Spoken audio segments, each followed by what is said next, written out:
Yo, yo, yo, yo, yo, what it do, what it is, Josh, your boy Taylor May Rock. You're now tuned into the infamous No Filter Show. And as always, I'm joined by my great co-hosts.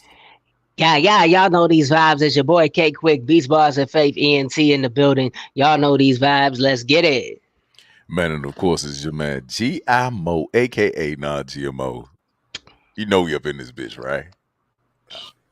And I am the Blue Phoenix. I'm excited. Why? Because it's Thursday and we're here.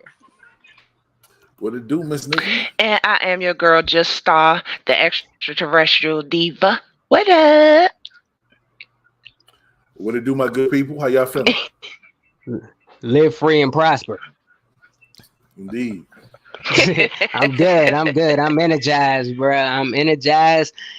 Had me a great day. Okay. Phoenix, Star, Mo.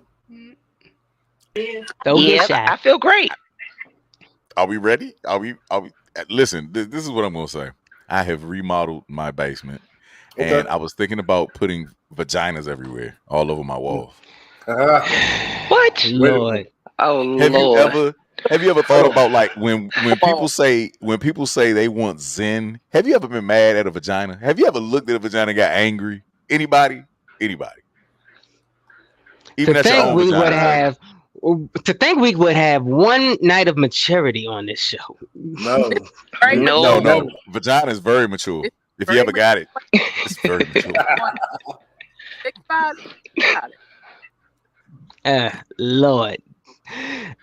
I mean, the actual question though, was it gonna be like one color, one nationality? Was it gonna be like variations? It's gonna be black and white, bro. I highly doubt that's considered feng shui. Are you sure? So you've stared at a vagina and been like, nah, I'm good. Like I feel like I want to fight somebody. I didn't say all that. I'm talking strictly from a home decor standpoint. Vagina's great for home decor. Hey, it relaxes me. Oh my God, Lord! This is what I gotta do.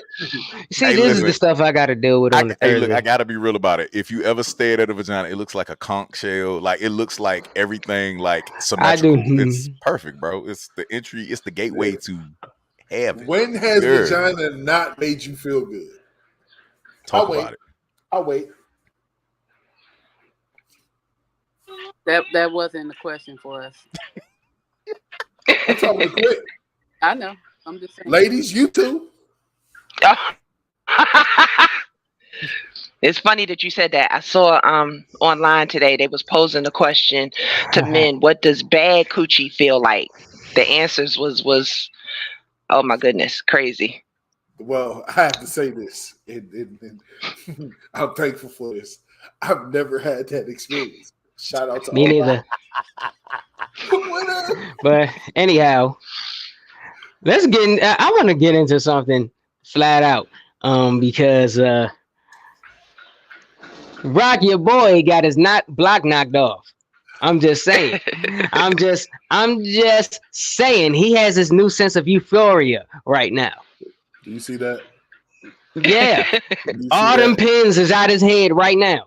Let me tell you something. And I was specifically waiting for this. I like the fact that he delivered. Yes, he gave us a dope song. And I'm not even going to argue. It was great. You know what I'm saying? It was a lot of hidden messages in there. Bars. But it's and he didn't need AI to do it. Hold on. See, now that's funny. Listen. Because hold on, let me finish. I was just laughing. But my thing is the simple fact that he said the same thing everybody else already said. He didn't say anything else new. You know what I'm saying? So now, if now the gloves are off, I know Drake been waiting for it. It was a chess move. It was dope. You know what I'm saying? Kendrick came back and he wowed us. We got the founder of the Light Skin Coalition that just came in. Hey. Hello, how's everybody tonight? Surprised. All right. As you were, young men, as you were. I think Quick was saying something. Y'all were going back and forth. It wasn't no back and forth. I was just stating a recent event and he was just responding to the event. Yeah. Well, I must say, I have been paying attention to everything that's been going on, and unfortunately, you youth, we didn't have rap back then. We were marching to Selma, Alabama, and penny loafers. You have no clue what it feels like to have bunions and corns and still try to get some ass after that. Yeah, but I will say this: as the founder of the Light Skin Coalition, Drake is definitely up. I have listened to all the poetry that you guys call rap. I have written many of poetries. I disagree, but used toiletries in weird places. Yeah. Have you ever? Okay. So let me just say this. For Drake, I will say that I think he used this term that you guys use, AI. I thought that was really Tupac. Is that really Tupac? Was it Tupac? Hello? No, not Tupac? at all. Tupac? Nah, Did I say it wrong? No. Excuse me. You got to educate me. So look, I just want to say, so let me interrupt you. My man was talking about, he needed AI. I kind of feel like it was brilliant. You know what I'm saying? Kendrick was quiet. Let me finish. Mm-hmm. Kendrick was quiet, and Drake baited him in. He said, "What would Pac say to you? What would Snoop say to you?" Now, from what my dumbass nephew told me, that you have a special guest, Flesh and Bone. Is that his name? Yes, he's actually backstage right now. Okay, well, from what I heard in the history that my nephew told me, that he actually worked with Pac. So you know what? This is out of my jurisdiction, and I'm gonna digress. Everybody, I'm gone. Wow. Well, I can't believe he actually saw that. Well, without further ado, No Filter Nation, I want to bring on this show hip hop royalty. As you can see, I'm representing tonight. This dude is my OG, my mentor. Love him dearly.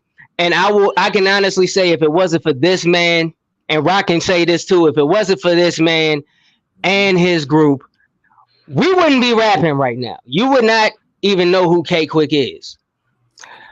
This guy has Grammys and American Music Awards, accolades that cover the world. We talking over 50, 60 million worldwide. You all, I present to you the fifth dog, Stack, but y'all know him as Flesh and Bone. Yo. Hey, let's go. Fifth dog. What it is, man? Everybody at the No Filter show. What's going on with y'all tonight, man? Cool. Blessings, boy. Hey. Y'all know what it is, man. Y'all had a pretty good conversation going on there about Kendrick and all these dudes, man. You know that's all. You know it's great entertainment, though, man. You gotta love it, man. Great entertainment, though. I appreciate the intro, K-Quick. Yes, indeed. And I appreciate brilliant individuals and artists like you who, to be quite as honest, bro, my legacy lives on and on through gentlemen such as yourself, man. And it's like, hey, man, it's just an honor, man. You feel what I'm saying? I'm just trying to do what we do best, and then as long as I can look and see cats doing what you doing, man, nothing's feel greater. Man, the honor is all mine. I mean, especially being a man who literally studied you growing up. Just for one, be under your wing and hear those words coming from you, man. I can't express how it makes me feel, man. Real talk. Well, musically, we're very happy to have you a part of the family, man. You need to understand that, and we got a lot of work to do ahead, as I like to always say. And I like what y'all doing over there at the No Filter show and everything, man. Y'all got some cool stuff going on, man. Thanks, bro.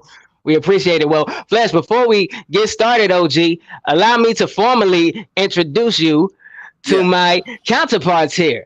The person right above you in the blue hat, that's my guy G.I. Mo right there. Mo. Yep. And the lovely melanated queen next to you there, that is Just Star. All right. Hello. Yep. Just started off. And the other queen up there, that is the Blue Phoenix. Blue Phoenix in the house. Okay. Yep. And my bro right there in the middle right there, that is my guy, Taylor Made Rock. And if you wanna, and you actually spoke to him briefly when I linked up with you at the Fillmore, he is the guy who actually Okay. shot my scenes for Okay. the To the Bone. Dope work. I love it. Appreciate it. What it do? What it do? Absolutely. So Nice to meet you. yeah, so blessing. So first and foremost, Flesh, what we want to do here is because through the times, like every member of Bone has been interviewed, but there's a lot of things that we didn't quite get, or at least a lot of people didn't get your perspective on. So if we start a little bit from the beginning here, firstly, what age were you when you fell in love with music, and how did you know that music was your calling? Well, it's like we grew up in a very a musical household. Our family, that's what they did. My mom was a lead singer in a band. She used to take us to the studio with her. She used to take us to work with her, as far as rehearsals and all of that type of stuff. So we was and just raised in that environment.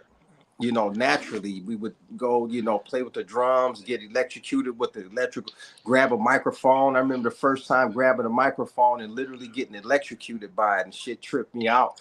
And so that's, I'm talking about 3, 4, 5 years old, since I can remember my mom carrying us into those studios with her and everything. So that was something that we had naturally in us. My aunties and uncles, they were all singers. They used to sing and doo-wop around the house and sing their favorite oldies. So we had a harmony thing going on based on being around them, because they was just always singing, doing something. You feel what I'm saying? And my mom was a hit in Cleveland. Her name was Brick House, and she used to rock out. Like I said, she was the lead singer of a band, and but then things had its way of taking its course with that. But she made sure that we was musically inclined. Dope, man. I mean, and for real, a lot of artists, especially myself, I can relate to that, because my dad is a singer, and I was always, when he would be down in the basement singing, I'd be down there watching him, and listening to music with him, and that kind of leads in. So since it kind of was bred from when you were little, fast forward a little bit to when you all decided to take that risk on yourselves and go over to before we actually go to Cali, what was the journey like from your perspective before the major record deal? Like, how was the music journey for you on the local scene? Because I do know y'all, because Bone had Bone Enterprise, Faces of Death, and that was so for one, why were you not in the group during that time? We noticed that you were absent during that time. When did you really become? That was like a period when I was in school, from straight out of high school into college, right? So the Bone Enterprise phase came right at the point when I started my first year of college, freshman year. I was still heavily inclined and involved with the brothers and everything, except that I had to go back and forth to Pennsylvania to attend class. So you can go back farther than that to a group that we had in junior high school, and it all started off even before this group here. We were called the Band-Aid Boys. So the Band-Aid Boys is where it all actually started, and it was a group that consisted of myself. There was my name was Beatty Rock, which of course spelled BEAT-E-ROCK, which of course segued into Flesh and Bone later on. You dig what I'm saying? But dope. It consisted of me. I was Beatty Rock. Lazy, he was Steve Beat, and then you had Crazy, he was Ant D, and then was my homie K Chill, and we was me and Lay was the beatboxers of the group, and we were all writing raps at the same time and everything. So it started back then, and we was pretty hot as a group in junior high school, we was really hood famous back then in 1987, 1988. You feel what I'm saying? We was hood famous in our junior high school. We was the hottest shit in school when everybody else was trying to rap too. We was the hottest. You dig what I'm saying? We was flame throwing on them way back Nice. then. And but for me, I was I was heavy into the in academics. I was heavy into sports. I was an all around. I was a boxer. I was a baseball player. I was a basketball player. I was everything. I was doing it all. You feel what I'm saying? I Jack was a of all writer. trades. I was trying to make beats. I was trying to hustle. I was trying to make money. I was doing everything. That was Stack. The fifth Stack. When they say Stack the big bro, when they say Stack showed me and taught me, they not bullshit. Because I laced all my brothers' boots and I taught them niggas pretty much everything they know. You know what I'm saying? And I don't gotta say it. My brothers said they shout me out more than anybody. Listen to my brothers' raps. They love to talk about stacking their raps, man, especially Busy and Late. You feel what I'm saying? But you know, that's just how much they love me though. But it goes back to the beat, the Band-Aid Boys, y'all. The Band-Aid Boys was so cold, man. And so basically, as 8th grade, 9th grade, we got caught up into a few situations, got separated a little bit.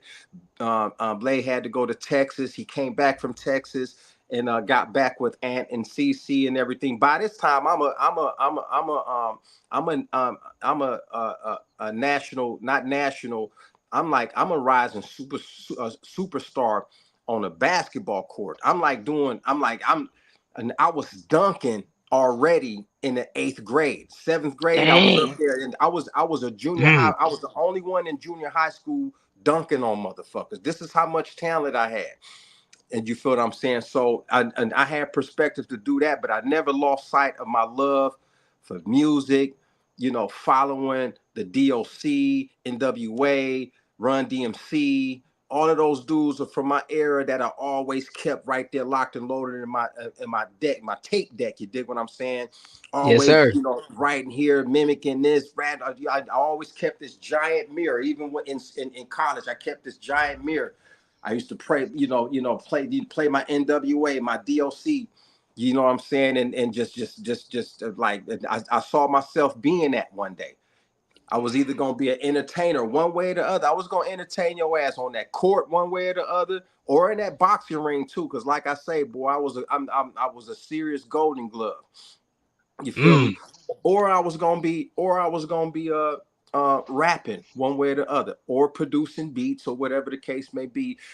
Well, all I knew for me, it was gonna be something special, something big time, way past famous. And it was gonna be one or the other. You feel what I'm saying? And went to college, was on, you know, it was a Division III school, but I was on the varsity. I played varsity all through, you know, all through my school years and everything. But that after that freshman year in college, you know, this is where the Bone situation started getting deeper and deeper. And Nice. like you say before, this is when after that freshman year in college, a couple of situations happened. I got arrested, and it was actually my mother that suggested that I kind of like get out of town and go to California.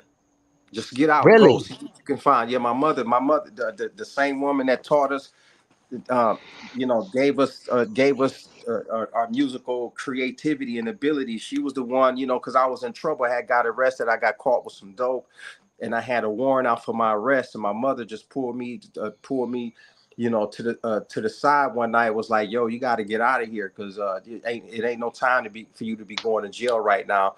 And I had some homies in California, so I was like, "Okay, cool. I'm gonna hook up my homie Big Game and Big Mark, who was out there in California at the time." And I just had the next day I was on a Greyhound headed out to California. Wow. So speaking of California, because that's what granted that's where you went, and based on other interviews I heard from the rest of the brothers, there were several interactions that you all had. Crazy spoke about the interaction with Tone Loc. He actually had an interview where he spoke about that too. But from your perspective, because I haven't heard an interview, or if there has been one, I may have missed it. What was the journey like en route to find Eazy-E? What was life like in Cali when you got there? Well, you know, it was one of those situations where, you know, we was rapper boys, right? But the time that we landed in LA, you talking about gang bang central. You know, it was like we landed in the middle of a hood. Was I think it was the Hoovers, the Hoover Gangster Crips or something like that. You feel what I'm saying? And we was rapping. We was so cold with the rap. These dudes, you know, we was staying with our homie Don and Dina, and you know, with these dudes that was in this hood, it was like if these dudes gonna be here, they gonna have to get jumped in. But you had OGs of the gang that was like, you know, we used to, because we was rapping every night. We was having little circles, and the little gangbangers would come out and be grooving with us, be jamming with us. But it was always little homies that wanted to, you know, be like, you know what, you know, y'all gonna be around here, y'all gonna have to get with this Crip shit. You feel what I'm saying? And it was like, we was like, look here, man, we just rap. We out here to try to make it rapping. And but that whole environment, bro, was an amazing journey, because we took all types of risks in order to get to where we had to go. Yeah, Tone Loc was involved, and even before all that happened, I was out there by myself with my homies that was going to school playing ball. The whole music scene was popping. You feel what I'm saying? Everywhere I went, it was something that was involved in some rapping. I would get in these rap circles and everything, and ended up at a couple of clubs. You know what I'm saying? You know, in a couple of rap circles, just rapping, and you know what I'm saying, having dope raps that was far and beyond, and I was like, yo, man, this is where it's at. This is like the Fast and the Furious for the hip hop world, for the rap world, and I knew in order for us to get anywhere far, we would have to get out. My homies had to get out of Cleveland, man. So I ended up hitting them up like, yo, I'm coming to get y'all. We coming to California, and I went back. I caught a train back to California, hustled up some money to get the bus tickets needed for them, and we all came back out, hooked up with the same homies that took me in the first time, and that's when we started going door to door. And then we came across Eazy-E's phone number one day, and we just started blowing the nigga phone up until he finally called back. And that's a real situation right there, man. And you know, you know, so that was and then the man actually called back, and we ended up going back to Cleveland to link up with him, because he was on tour at that time. It was a phenomenal situation, you know, because we auditioned for him right there on the spot on the phone. I think it was me and Ant rapped a rap, and I rapped a rap for him and sealed the deal. He was like, where y'all niggas at? I'm coming. It was like, we'll come to you right now. He was like, well, I'm on tour. I'll be in Cleveland on such and such date. Let's hook up then. So we said, bet. You know, so we knew some cats that was throwing a show that let us open up for him. And then after we opened up for him, Eazy-E did his show. And then me and Lay had to muscle our way backstage to get to Eazy-E. And once we got backstage to him, he flat out didn't waste no time. Was like, well, what y'all want to do? And we was like, we ready right now. Let's get it together. And he was like, okay, how you want to go? He was like, okay, get us some bus tickets and we'll fly. Instead of choosing to fly back, we chose our dumb asses, told him to buy us bus tickets to catch the bus back out there, when he clearly would have bought us plane tickets. You ain't know no better, bro. You ain't know no better. It's all good. You ain't know no better. Yeah. But it was phenomenal. That's dope, man. Because and this is why I'm glad we finally get your perspective, because there's some stories you dropped in there that I haven't heard anywhere in regards to the Bone Thugs journey.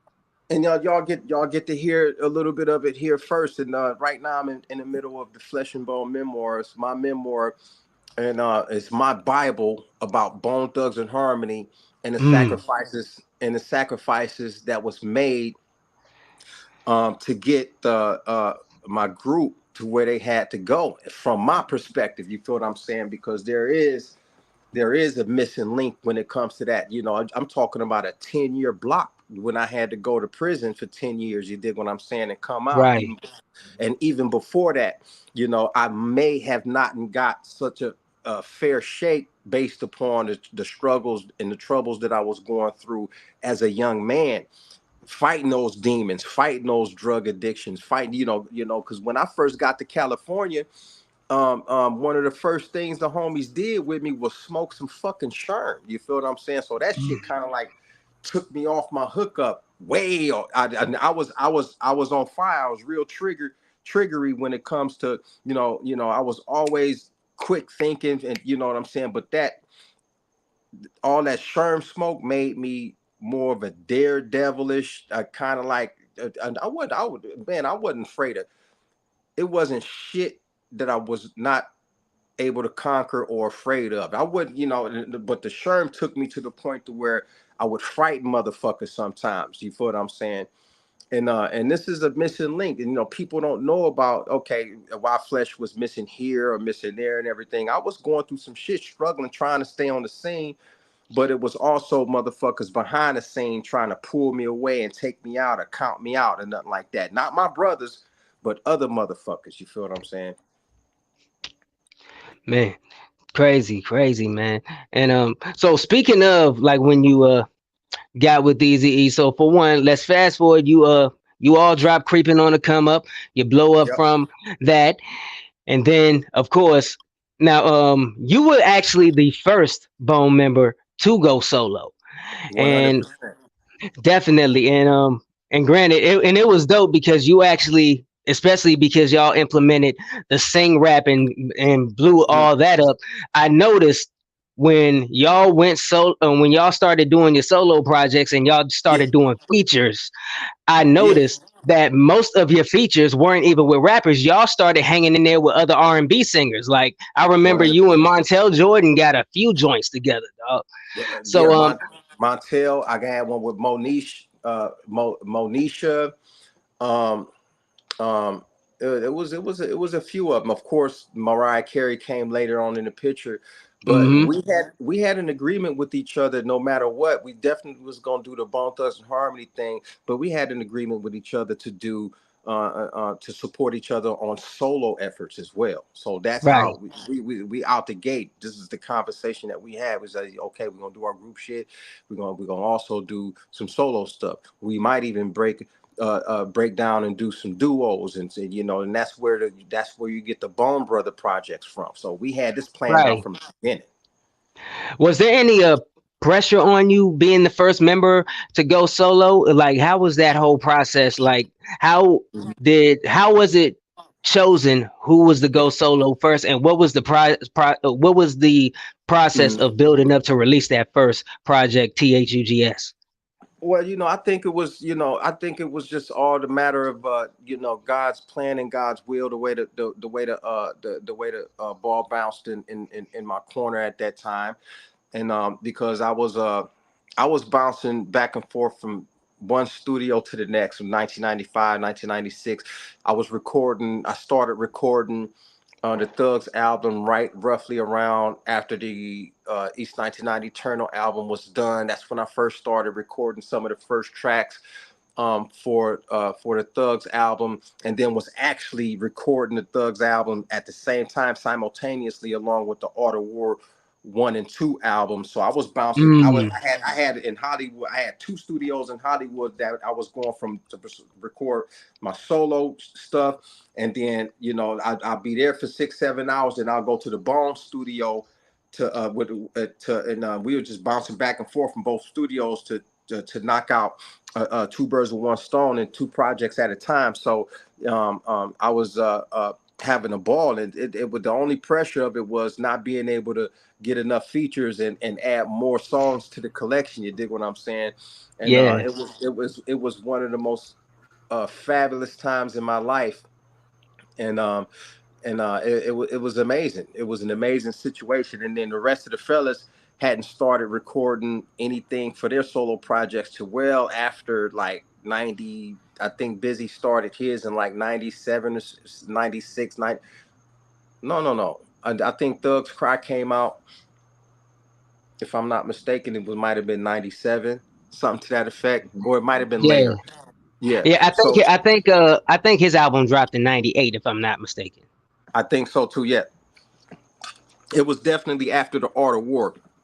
And but yeah, and then as soon as that record dropped, I was at the same time working on my second solo release, but I ended up going to the county and everything, and it slowed down the process of that. But I still ended up being able to drop Fifth Dog Let Loose, which dropped around the time that I got locked up in prison, and they released that on the strength of like, yo, this dude's getting ready to get locked up and everything, so let's go ahead and put some material out. Let's rush this material out anyway. And I kind of like blew that whole Def Jam situation by not being able to stay out of trouble.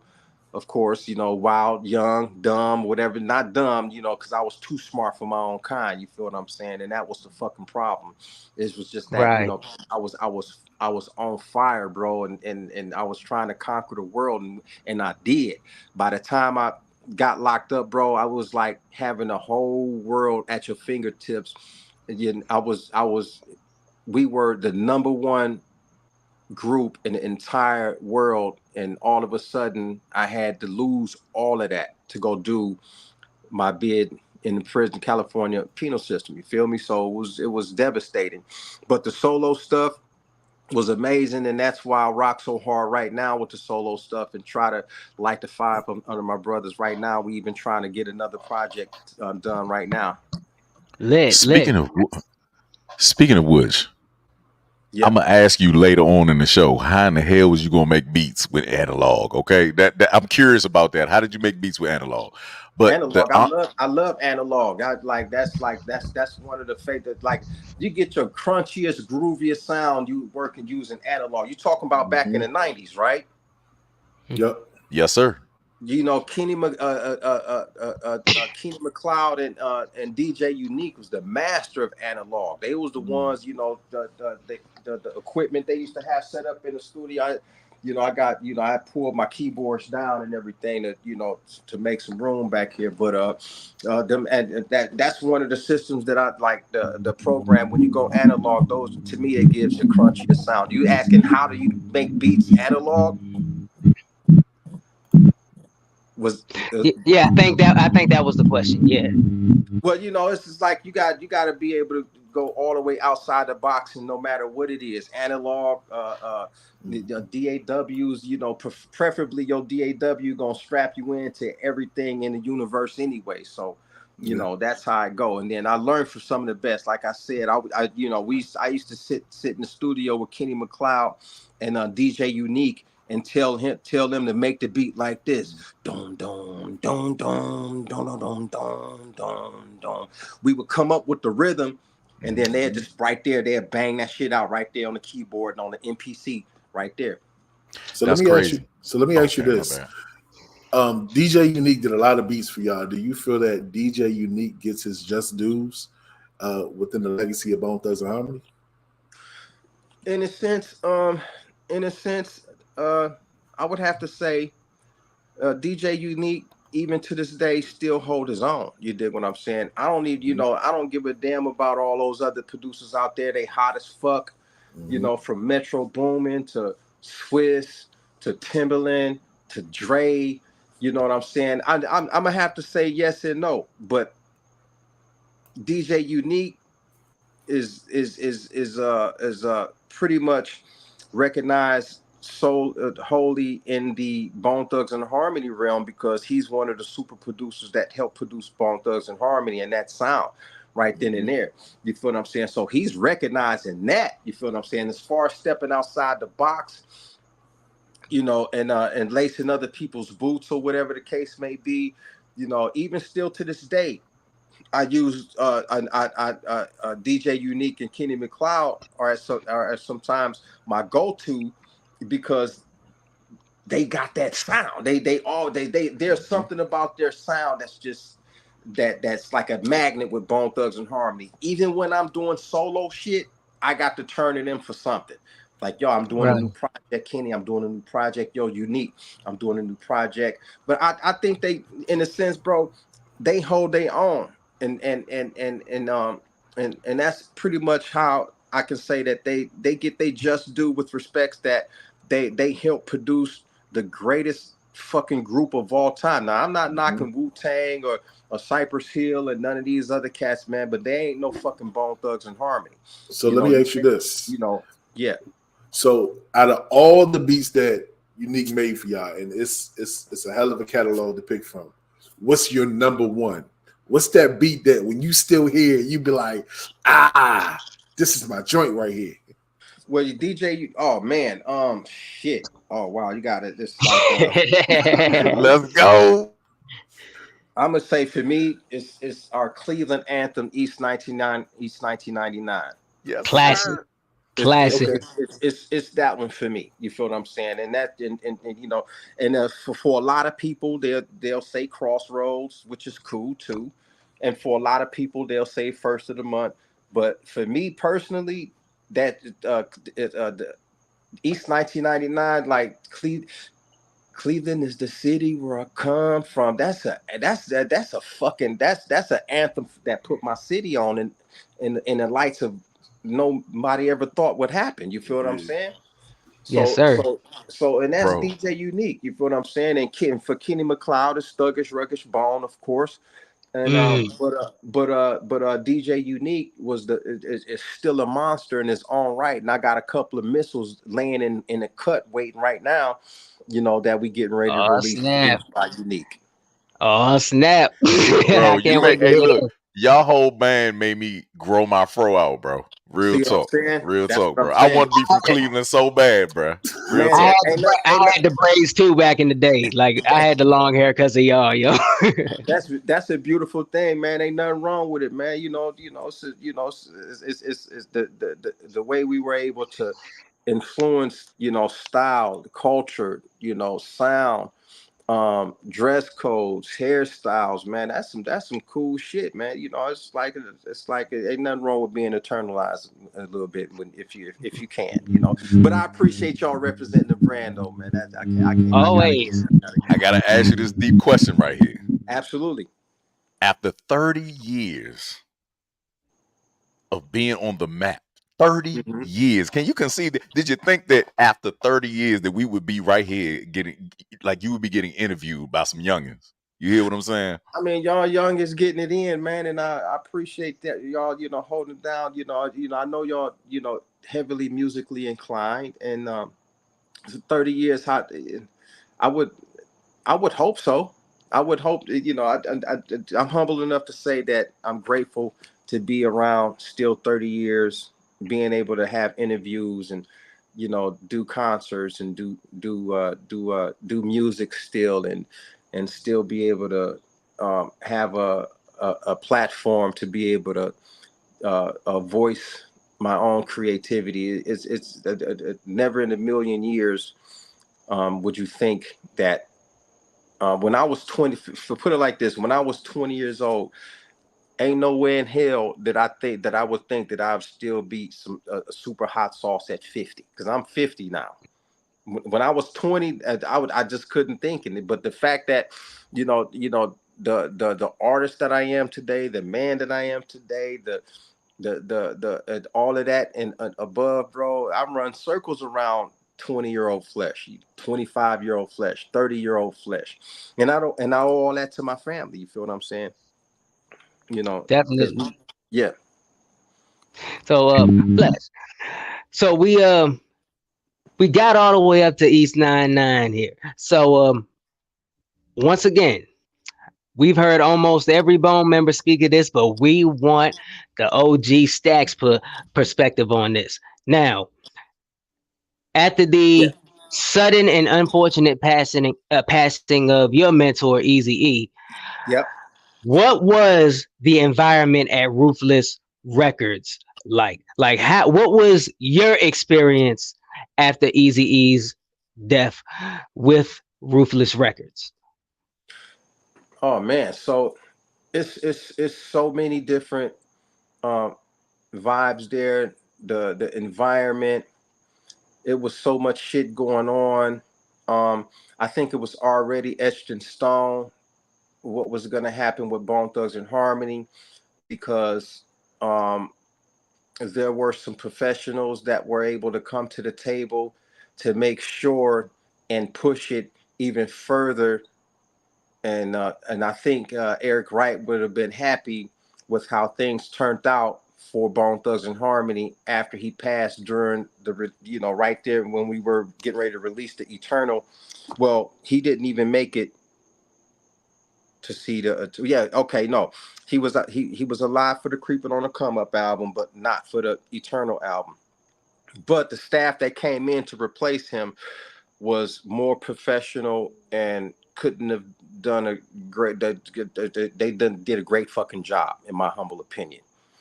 And they brought folks in that were able to understand, not only finish the vision of what Easy E started with Bone Thugs and Harmony, but take it. I think they took it even further than what was expected.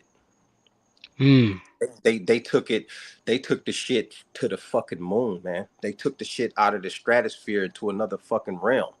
You feel that, out of this galaxy into another one. That's what they did. And I appreciate that. And I don't want to say no names, but and with all of the infighting that went on over there and everything, I want everybody to know that was involved with that process, man, that, I'm proud of them. I'm happy about them.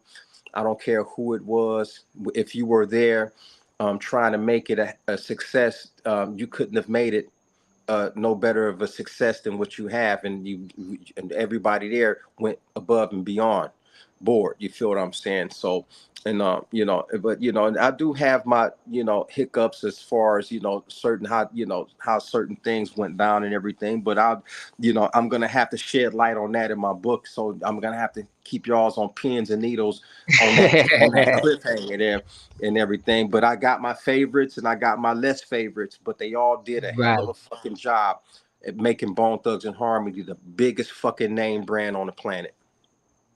Definitely. And to shed light once again, because you touched on it a little bit earlier, your second album, Fifth Dog Let Loose, which was probably one of my favorite another one of my favorite projects. It doesn't get talked about enough. Now, for one, if we can dive in a little bit deeper, because we know, like you said, that was around the time you were getting ready, to get sent away for a minute. What was really like the in-depth process of releasing that, putting that together? Like, what was the thought process and your mind state at that time recording those records? Well, you know what? I was at that time too. At the same time, I was on my serious hardcore creative shit, right? But when I was on Def Jam Records, I was going through shit on Def Jam that I wasn't experienced at Ruthless, because the A&Rs was helping you shape things out. You feel what I'm saying? So I was having a hard time with the A&R saying, okay, you're gonna do this feature over here and everything, this feature and every here. They put the shit together for you, and they would basically sometimes be like, this is how the shit gonna go. And I was having and at the same time I was hearing them, I was filling it all out. But at the same time, I was on my own creative path. You feel what I'm saying? Mind you, I still had the features. Me and Corrupt had the first feature between Dog Pound and Bone Thugs and Harmony with the Corrupted Flesh. The A&R did not. I'm not knocking none of the A&Rs. They did a hell of a job. They put me together with my homie. What's my homie that does Fallings? I'm ashamed. That's his name slips my mind. Montel Jordan, man. What the F is my problem? So Montel Jordan, you know what I'm saying? The vibes was crazy as hell, but I was having a hard time following orders. You feel what I'm saying? Following, you know, I would be in the studio sometimes right there, and I would have right there when I show up to the studio. I would have Jam Master Jay waiting for me to get to the studio. You feel what I'm saying? I'm talking about Def Jam reps. I used to have LL and I would be in the studio on a session, and Jam Master Jay would be on the phone when LL Cool J be listening in on my sessions. You feel what I'm saying? It was a closed in-house situation. It was one family and everything. I was over there with this is like after the first album hit. I was really on fire. I was feeling it, but I was at the same time I had a home. I was over there with Warren G. I was over there with Foxy Brown, Lil Kim, all those dudes over there. Method Man, Redman, DMX was on. I used to be sitting on the meetings and everything, and I see my name up at top alongside DMX, Biggie Smalls, all these, you know, and I don't know how that all of that ended up like there, but I used to, that whole vibe, bro, just pushed me into a whole creative mode. Of course, Fifth Dog Let Loose is one of my favorite albums, but I was going through a whirlwind of a little bit of everything. I was trying to come down off my Sherm high at the same time and enjoy the success of Bone Thugs being the #1 group in the world. While I was pushing my whole line, I was dealing with. I was getting ready to do a feature with Old Dirty Bastard was getting ready to materialize, and then all, you know, it was all types of shit that was getting ready to crack. I ended up hooking up with Fat Joe to do the feature that they put on Thugs and everything, but then my relationship with Big Pun was just not getting ready to evolve even further and everything, and then shit just like crashed all of a sudden. With that being said, everything that you just said, it sounds phenomenal. Like, I asked you a question earlier about longevity, right? Mm-hmm. So now that you have had the longevity, do you feel like it's come to an end, or is there more work to do? I mean, nothing essentially ever comes to an end. It's always it evolves in its own right, in its own way, no matter whether you like it or not. You feel what I'm saying? And no, to answer your question, absolutely not, and no, and not necessarily, and never should it come to an end, unless the individual that's involved decides to say, I quit. That would be shame on you for making such a decision. And quit for what? Why would you? Why the only time you should be ready to quit is when you ready to check out. You always gonna, while you living and you're around, whatever the case may be, you might as well be laying the brick to your own pyramids and stacking up your own dynasty while you can. You feel me? So, and you know, and I'm real grateful. You know, the one of the things, you know, a lot of cats. You know, you got a lot of solo groups out there. Big ups to the Wu-Tang Clan, because I was looking at a show that they did the other day. 9 niggas on stage minus 1 nigga. You know, and the only reason why Old Dirty Bastard ain't there is because he's rest in peace. You feel what I'm saying? And you know, it's like we trying to get all 5 members to, you know, to go to work and everything, but powers that be and is keeping that from happening. But you know, God willing, you know, we can bring everybody together and then come to an agreement to get the fans what they truly deserve, and that's the whole group in its entirety. But that longevity, my brother, should never come to an end. I'm not satisfied. I'm not satisfied with nothing. And am I happy? Maybe. Am I hungry? Hell yes. Hold on, I'm not done. Let's go. Repeat that, please, sir. Run it back, Selector. Talk, OG, talk. So I'm trying to continue to inspire the likes of K Quick, the likes of Smoke Bone, the likes of Greasy Bone, the likes of Kendrick Lamar, the likes of Drake and all of them. These dudes, all those dudes that got other people's favorite rappers, dude, they all still look at Bone Thugs and Harmony. I don't care if it's Crazy, Busy, Wish, Flesh, or Lay. You feel what I'm saying? We kind of like want to continue and will continue to inspire not only hip hop, the likes of LeBron James, the likes of all these other dudes out here. Now, I don't care if you playing sports, that they all rock Bone Thugs and Harmony, man. And we're going to continue to light a fire up under your ass so that when you go to work, your ass is on fire, inspire, and bringing the inspiration and the pain too. Oh, it ain't Let's over go. by a long shot. It ain't. Let's go. I got a whole nother generation to go, a whole nother generation of music up under my ass, and this is one of the reasons why K Quick is in our life, and the rest of the stuff that I'm doing with them, because they're a part of that mission. So you talking about motivation? I gotta ask you. Killer Mike just won 3 Grammys for his album, right? In his late 40s. Now, seeing him accomplish that, did that motivate you even more? Because I mean, right now, you lit. You know what I'm saying? I can feel the energy. Did that push you to a whole nother level? Can I answer you like with a resounding hell yes? Hell yeah. Hell yeah, that shit inspired the fuck out of me, man.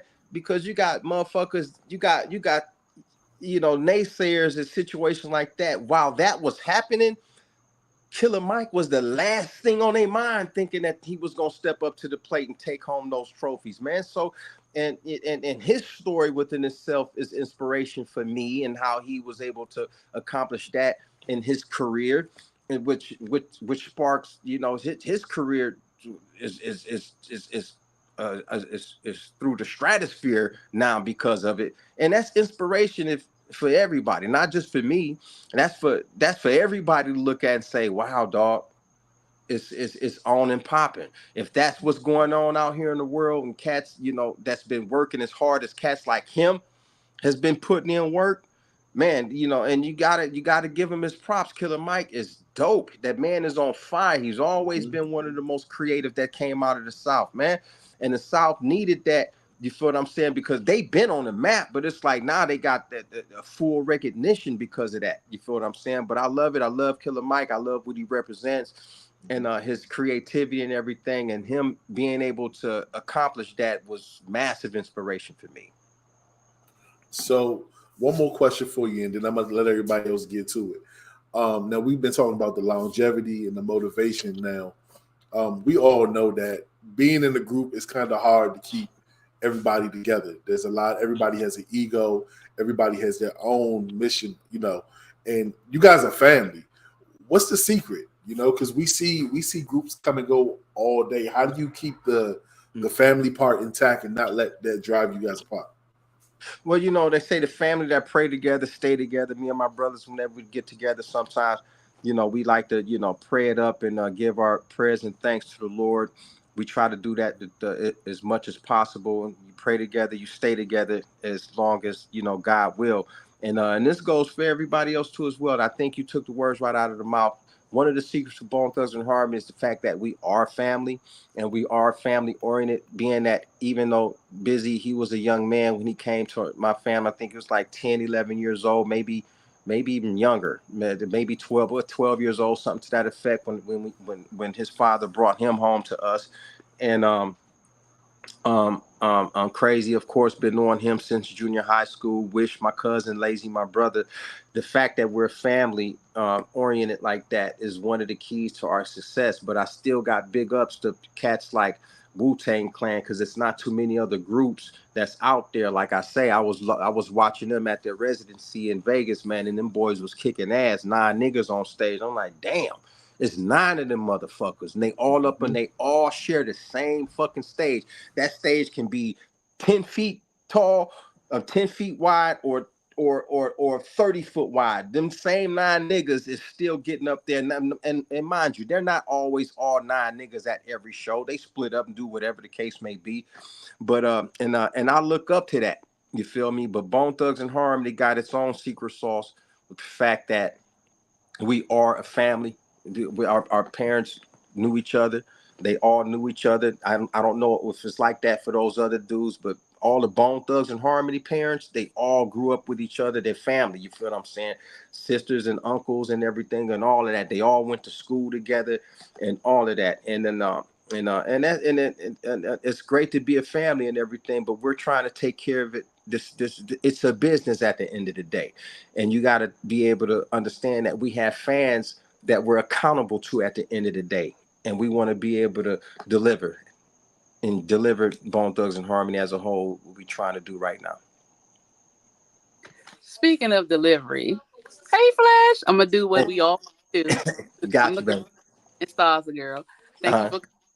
But speaking of, being relevant and everything, and coming from the 90s, let's come to 2024, where we are today. Do Right. you Bone would have had that influence or been as impactful now as you guys were then? You know what? To be honest, I really would like to think so, because we're still making the type of music that's impactful within itself. So if we were to be a new group coming out today versus the 90s, would it be as impactful? I would like to think so. You feel me? Because to be honest with you, it took a lot of fucking money to push us. Like you may hear this a lot, but they spent tens of millions of dollars in marketing on us back then. It's just like it was like a thing that was like, you gonna be successful if you want to or not type deal. Because once we was chosen by Eazy-E, once a motherfucker said, you know what, I chose you, then here comes a boatload of marketing dollars behind that. Now today, you still need a little bit of marketing push financially, but the game has changed significantly when it comes to the social media, the internet, with the websites. We didn't have websites back in 1994. What the fuck? We had the TV, we had the box, we had MTV Raps with Fab Five Freddy, and but it wasn't the press of a button. As soon as you cut your shit on, you have access to a multiverse, a literal multiverse, and it's 9-10 billion of us on. You literally have access to the whole planet right here on that device y'all looking at right there. You have access to the whole planet right there. The whole universe is right there. All 9 billion people on Earth is right there at the palm of your hand. We didn't have that back then. So I like to think that our impact would be, as much as we are still growing brand new fans every day still. And we will see how this new music is received. I would like to think it's going to be a fire starter for one, because it's going to be considered, the fans going to be like, yo, there's something new by Bone. So it's to be seen, but you still need the same you need some type of marketing effort. You have to invest in yourself one way or the other, and that's what we're getting ready to do still. It might not be tens of millions, but it's going to be the equivalent of that one way or the other. You feel what I'm saying? Because it's easy. I think it's easier to be discovered when you say have an impact. It's easy to put your music in front of people today versus back then. So that's why you have, it's like, it's like choosing your favorite song is like going to a candy store now. Just so many fucking flavors in there, and you're never going to be able to be satisfied because everything is just too much to choose from. And I thank God for that. It's like the option. I love having options. You know what I'm saying? I always, and I'm always stuck on one thing or the other, and it's always some new shit that slapped me up, and I'm grateful for that. And the impact. So yeah. Do I think we'll be as impactful? Will we be just as impactful coming out today? Yeah. I really do believe so. I agree with you. I just had to ask the question, Absolutely. Well, speaking of accessibility and the candy store, how do you feel about the music of today with all this access and the ease of just throwing something out there in front of the 8 billion people? What's your honest opinion about the music scene? I really honestly think that a lot of these youngsters is crazy as hell, if you ask me, and I kind of like it a little bit because I'm a little bit nuts myself, but these youngsters out here is crazy hell. Now give me like it's a lot of stuff that tickle my fancy, that make me crack up and everything. But it's so much dope shit out in the world today. It's just like, dude, it's like swim, just like a tidal wave. It's just so much creativity out here. It's like okay, if you turn this way, you got that. You turn this way, you get that. And it's like the diversity is a great thing. It's like a beautiful situation. The culture is like a multiverse still, like I say. And it's a lot of stuff out there. Like it's I put an Instagram post up the other day with my homie Choco, where he's making fun of rappers and shit, right? Y'all go to my Instagram channel, but you'll see it. But a lot of these rappers is incoherent in they rap. It's like the thing called the mumble rap. And I think they do it because the beat is so fucking dope, and they be doped up and everything. That the bait and the beast, the rhythm is so fucking hot that you don't even got to rap no more. You can just go on there and mumble, and the shit be hot. And that's what they think. And I think it's funny, and I think it's comical. You feel what I'm saying? But it's so much dope out there. Is that the motherfuckers, like, when it gets to the point to where you can mumble instead of rap, now you know you're dealing with a whole lot of shit that's out there and everything. But I'm not knocking nobody. I'm a connoisseur. I like to soak it up. I like to soak up game. I like to see who's coming with what and everything. And I'll spend hours. I'll spend hours surfing on Spotify, Apple Music. I'll spend hours on YouTube, just surfing, just surfing. Like I said, it's a tidal wave. I can't get enough. I'm a junkie. You'll never be able to feed me enough music or this, that, and the other. It'll never be enough. And I'll never have it. I don't have favorites. Too much dope out there. And I'm a junkie. I have to feed that thing. You feel what I'm saying? That's why I sit with my own, this little cubby hole, cave hole that I'm in right now. This is what I do. I sit down and I fucking, like, I give inspiration, but I need inspiration too. So I spend hours surfing the web, surfing the net, surfing all these music apps and all this, that, and the other, because I like the creativity. I like what God has given me. It's like, never put yourself in a box and be like, this is me and this is that. No, what the fuck you doing? It's so much shit out here in this world that you're gonna put yourself in a box and say, I did. You guys, as soon as you say this is my favorite, I guarantee you something's gonna come the next day and wipe that off the map. That's the level of competition, and that's what competition is supposed to be like. I have to piggyback off of what Phoenix asked you, right? So when it comes to today's music, I remember that you said earlier in the interview that you come from a background of music. Absolutely. How do you feel with the DAWs, the DAWs, and the digital aspect of it? Is there an element of soul that's missing from it when you could talk to your drummer, when you could talk to your singers, or when they were explaining everything to you? Is there an element of soul that's missing from the music? I mean, when you put it like that, there's nothing that tops being able to. Now, is the bass player funkier than me playing the bass on my keyboard? You goddamn right it is. Is those drums being slapped by the drummer? You see what I'm saying? Is that slapping harder than when I'm boom bapping on my MP3? And the answer is, you damn right it is. But with the DAW, you can stack and you can mix and you can splice and you can blend and you can do so much shit. But there's nothing more than telling the bass player. There's nothing greater and better than telling the bass player that's literally plucking those strings. There's nothing, because he can do so much with that as well. And I think the two and two coexist together, and you can't take away one from the other, because even when you have a live band show, right, you still need that DAW up on that stage.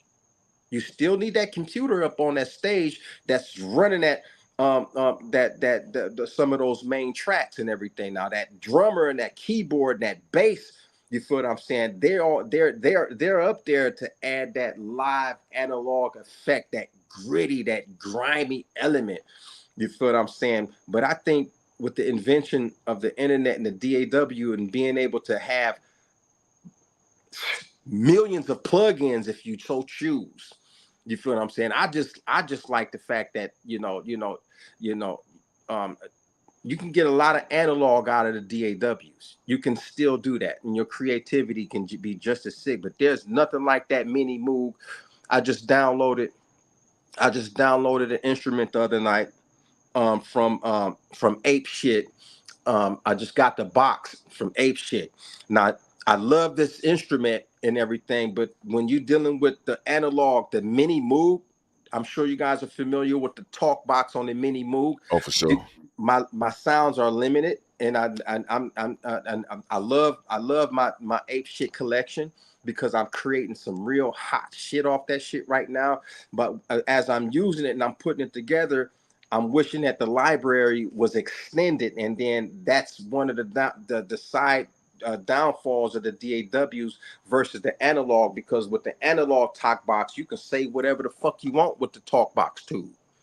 With the analog, you can only play but so many words or so many sounds or so many phrases. But with the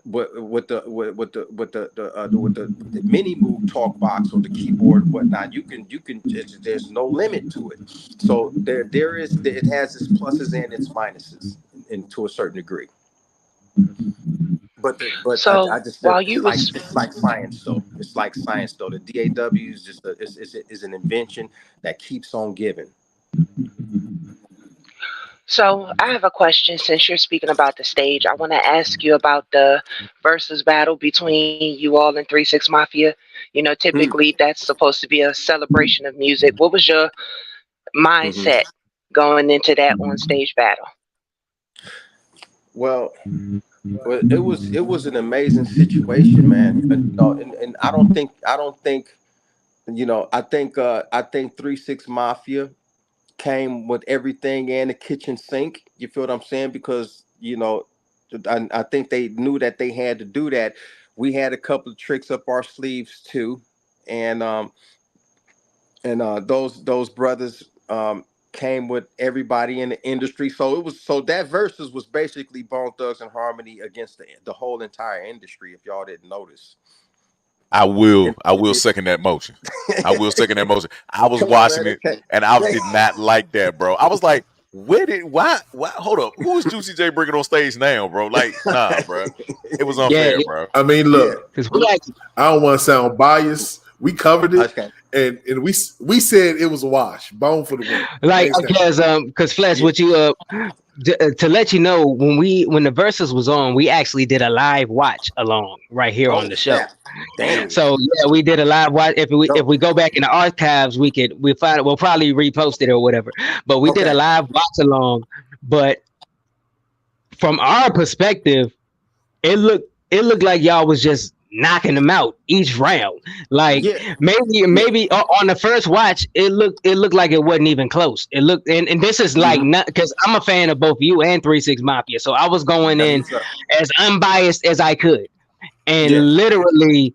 Like when it got to Body Rot and Busy was just looking at them spitting his verse, I was like, all right, round over. Y'all, they took that. They took that. They took 3 6 can't beat that.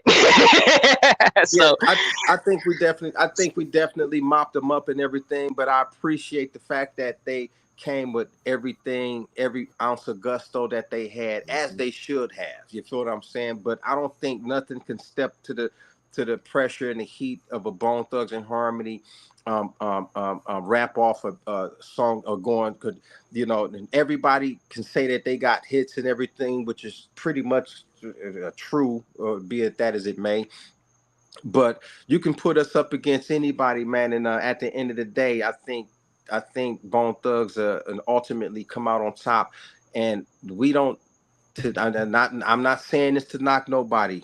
We don't need features to do that. To be able to do that, we can You can put the 5 Bone Thug brothers up there, and without a single feature, without a single movie star, and we'll kind of like crush you at the end of the day.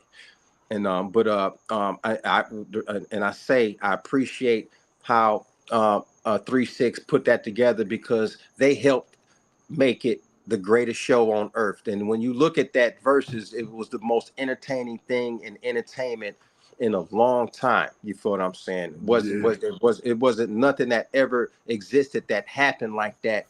And the fact that they put our two groups together, I think what they did and their contribution to it, like I said, helped take it to the ultimate level of entertainment, and make it something that can never be duplicated. And as long as time exists, they can keep doing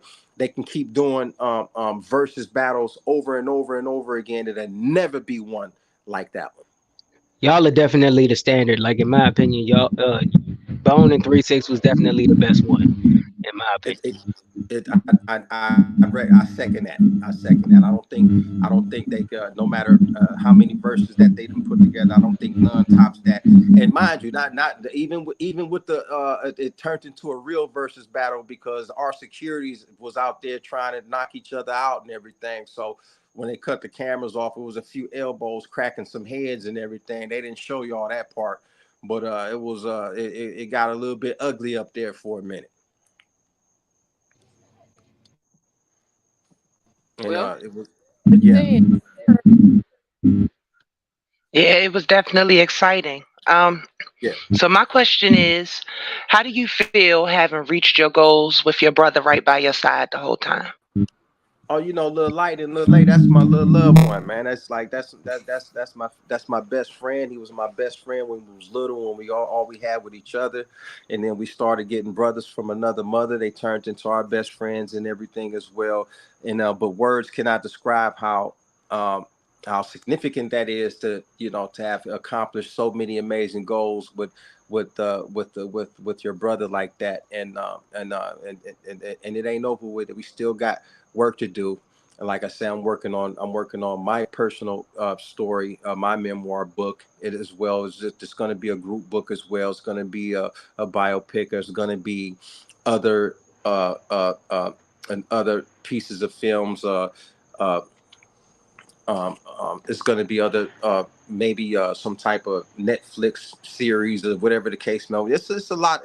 There's still a lot in store for Bone Thugs and Harmony, and to have my brother here still by my side, like I say, growing like we grew up together. My mother put us together. We were partners, for a long time, and words can't describe how amazing that is to have your brother right with you in the ring, fighting back to back, putting this stuff together to come up with the next greatest thing.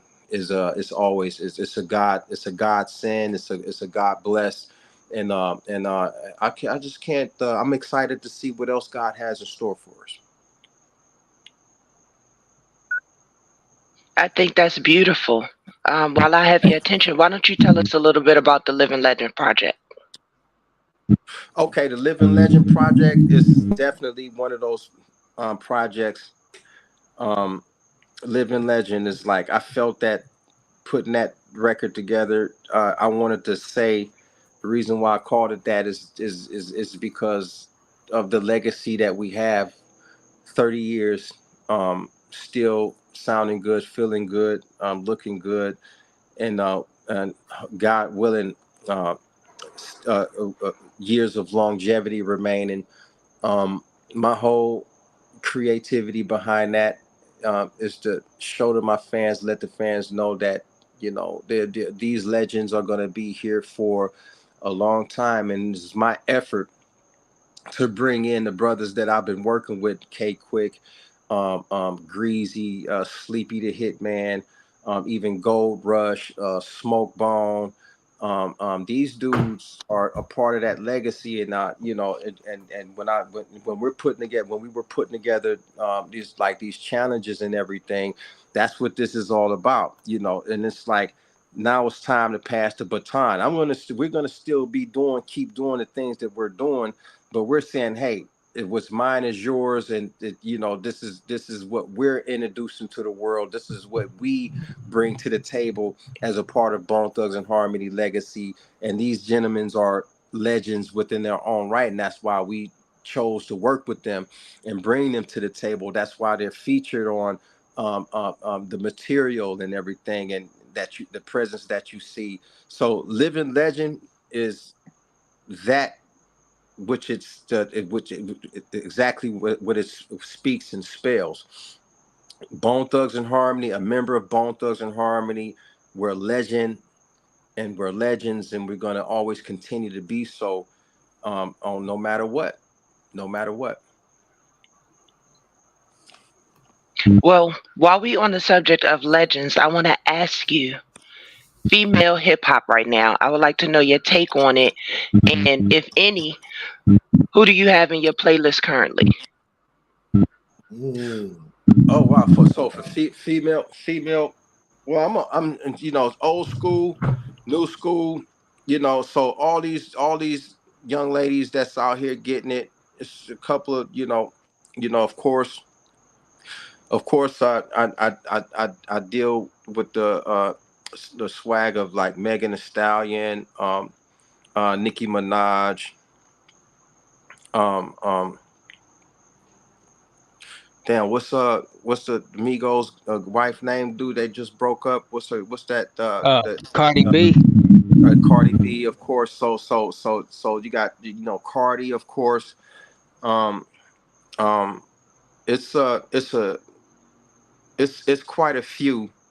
I heard a few new young lady rappers from out on the East Coast. That's monster. The name slipped the mind. But I try to stay in tune, and I'm still, ever since Boss, rest in peace, passed away, I didn't revisit her archive and was heavily off that lately, because she was when we were coming up, Boss, she didn't never get her P's enough, but she was one of the main influencers that influenced a lot of shit on the thug shit that we was trying to do. Boss, the female rapper out of Detroit, she was one of the ones we was bumping and writing to her shit. You feel what I'm saying? Before all of this, we was writing the Boss shit, and she was banging. Of course, Queen Latifah, MC Lyte, and even before that was Roxanne Shante, all that.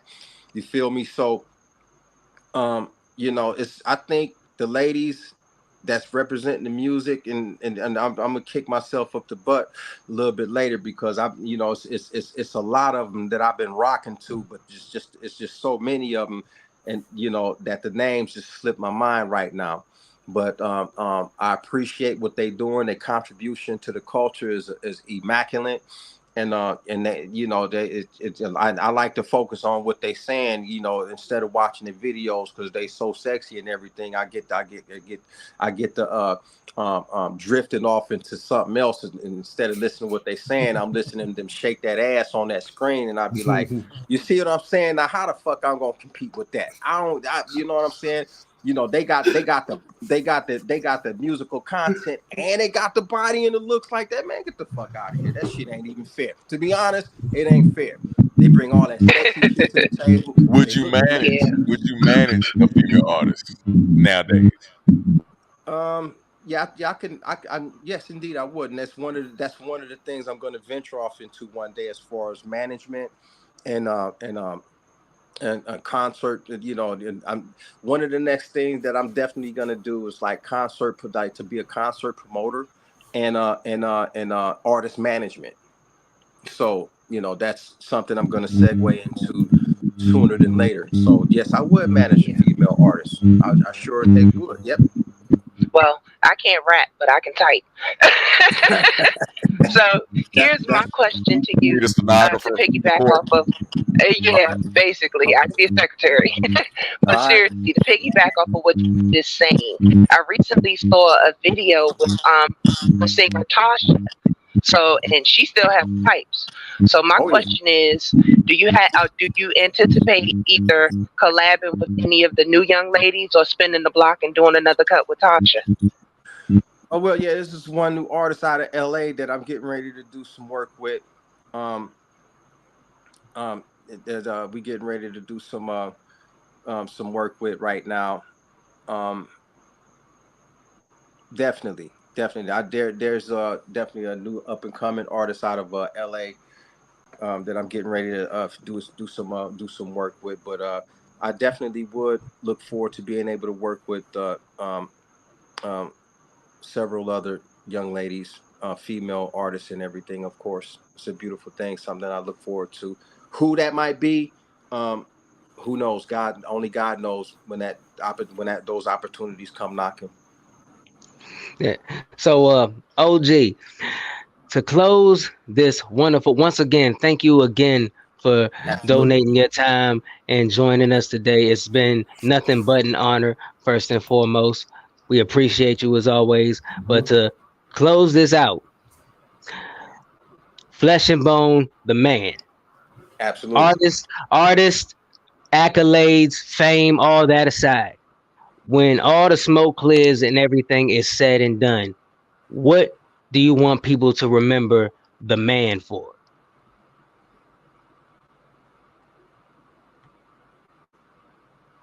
Oh, we can't hear you, OG.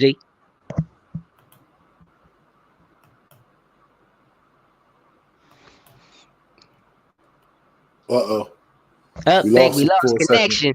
He gonna come Of back. course, it would do it when you had. On Yeah. the question. There we go. Hold There we go. on. All right, all right. He back. Hold He on. back. My fault, y'all. I had a FaceTime call came in and fucked everything up. And All right, I'll sorry re-ask the about that, question for Quick. you. No, you You were good, in but the you good, middle. OG. I know things happen. So just to re-ask the question, so fame, accolades, everything aside, when everything is all said and done, Flesh and Bone, the man, what do you want everybody to remember the man for? Well, basically, I never toot my own horn, and this is something that I'm really getting across in my memoir is the fact that, to be honest, you know, I wouldn't say that I'm responsible for Bone Thugs and Harmony being where they at, but I would like to hope that what I'm getting ready to share in my memoir will let everybody understand that um, my sacrifices and the things that I went through and the choices that I made as a young man, being brave enough to step outside the box, not only outside the house, outside the neighborhood, outside the state, and go all the way across the country in pursuit of a goal, of a dream, and having that type of aspiration. Um, it was a lot of my sacrifices that ultimately led to the success of Bone Thugs and Harmony.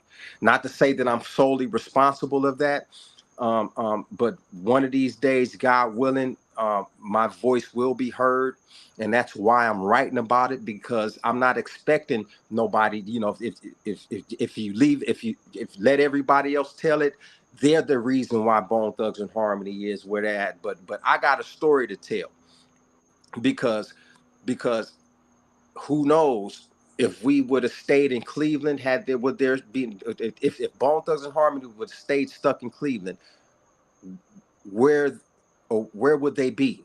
Would they have made it anywhere? Would they have still made it big time still in Cleveland? Flesh went to California, saw that California was the place to be, and went back to get his brothers to go back to California, and started knocking on those doors and making those phone calls and made the connection. It was Big Flesh that made that happen, that helped make that happen. So, and at the end of the day, and it is what it is. That's why, like I say, I'm writing my own book and I'm telling my own story that the world is going to have access to real soon, about how I feel and my contributions and my sacrifice of helping bring Bone Thugs and Harmony to the table and putting us, when I say them, I mean us, in the light that we are, being able to be one of the best top-notch rap groups of all time. So basically what I want people to understand is that, you know, Bone Thugs and Harmony is here to stay. And I've never brought this up before, but that's like I say, I'm talking.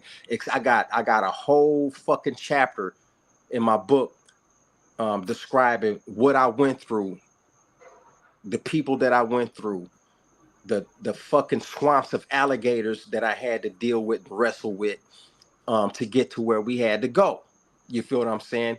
And the shit wasn't no piece of cake. You couldn't be no bitch ass motherfucker. Excuse my French, but you ain't gonna be no bitch made and still try to accomplish and be successful in accomplishing what God blessed me to accomplish. And that was help put my little brothers in the position that they in today. I don't need nobody to like that. Don't nobody need to talk about that. I'm gonna tell that story myself. And you'll be able to pick that book up and read it for yourself. And the things that I'm going to talk about in there, with all of the shit that we went through, the shit that I went through, dealing with this person, that person, this person, all of this. I'm telling some real deep shit in this book. The snakes, that all of the people that real good intentions, and the motherfucking snakes. This is why. You motherfucking, I'm saying this to whoever might have ear, all of you people out there that had something to do with Bone Thugs and Harmony, I know who the fuck every last one of you are. I know if you help me, and I know if you snake me, and I know if you slighted me, and the truth is coming out whether you decide to do something to me or not. The shit is already written down and it's coming out. You dig what I'm saying? So that's what I mean. Everybody got their story to tell, but I'm finna tell my fucking story about this fucking group. And it's gonna tell the story about the snakes and the champs and everybody that had good intentions and all the people that had the bad intentions that tried to fuck us. Talking about them too, the most. You dig what I'm saying? So And I'm glad. So show your ass off. Do what you do. Show me. It's all good, because now I get to talk about you in my book, and that's where I can leave it off at. And that lives on forever. Definitely. Hey, listen. So we had a question. I mean, no, we had a question from Sanice. And I'm really energetic and pumped up about it, because it's some real shit. It's some real shit, bro. I'm gonna say some shit in this book that a motherfucker never expected me to say about certain shit. When is the release date? So, yep. That's that. Straight up. Is there So Flex. so OG? So is there like a roundabout time? Do you have a release date in mind yet for this memoir, or is it kind of still in motion? Oh no! I got it's that stacked. It's stacked up. It's stacked up. 1 second, son. No. Yeah. No. It's gonna be real soon. Quick. I can't. Nice. I can't predict when. Because I'm only in the middle. I got manuscripts. Got you. Stacked up this high. So what I'm trying to do is consolidate everything down into at least 9 or 10 chapters. Right now, I got like 4 or 5 books worth of shit that I'm trying to consolidate down. It might have to be a series, big dog. Yeah. that it is. And here's another thing too. It's a lot of folks, man. I swear to God, man. It's just like, I love everybody that helped push Bone Thugs and Harmony, man. But I got something in store for the folks that thought they was too smart enough to try to bamboozle Flesh and Bone, man. They're gonna regret that they ever did that. You feel what I'm saying? as I think Yes, about sir. it. So, but but it's gonna come about, sooner than later, hopefully. You feel what I'm saying? But we'll see. It's a work in progress, and Mm-hmm. I'm having a blast putting it together. It's a lot of funny shit in there too. It's a lot of sad shit too, and but the main thing is that. This book is an expression of my gratitude to the creator, because he blessed me to be able to have the ability to write to the extent that I'm writing, and I never thought it was possible. So it's this whole book is an expression of my gratitude for the creator of what he gifted us. But I'm telling you, I'm not leaving no stone unturned in this book. So with that being said, I just heard something that you said that it's a Yep. lot of funny in there, right? Do you have jokes or any dad jokes? Because I just heard you cussing out your kids. You know what I'm saying? Somebody We all do that. somebody put a question up here. I don't know if it's okay to read it and answer it. Is that okay? Oh no, it's Yeah. fine. Perfectly fine. Yeah, So what we got? somebody, I think Relentless Dre put a question up on the screen. It says, I got a question. The Kendrick and Drake music beef. What's your take? Good or bad for the culture? And it's not a beef, but it's just music. Well, you answered the question right there, Relentless Dre. I think it's good for the culture to have innocent competition like that. That's just like to say, is MMA fighting good or bad? You dig what I'm saying? It's good to have friction, to the what's called it. And I remember once upon a time where if you wasn't dope, if you couldn't come outside the house talking about I'm a rapper if you wasn't able to be dope enough to get in the cipher. Mm-hmm.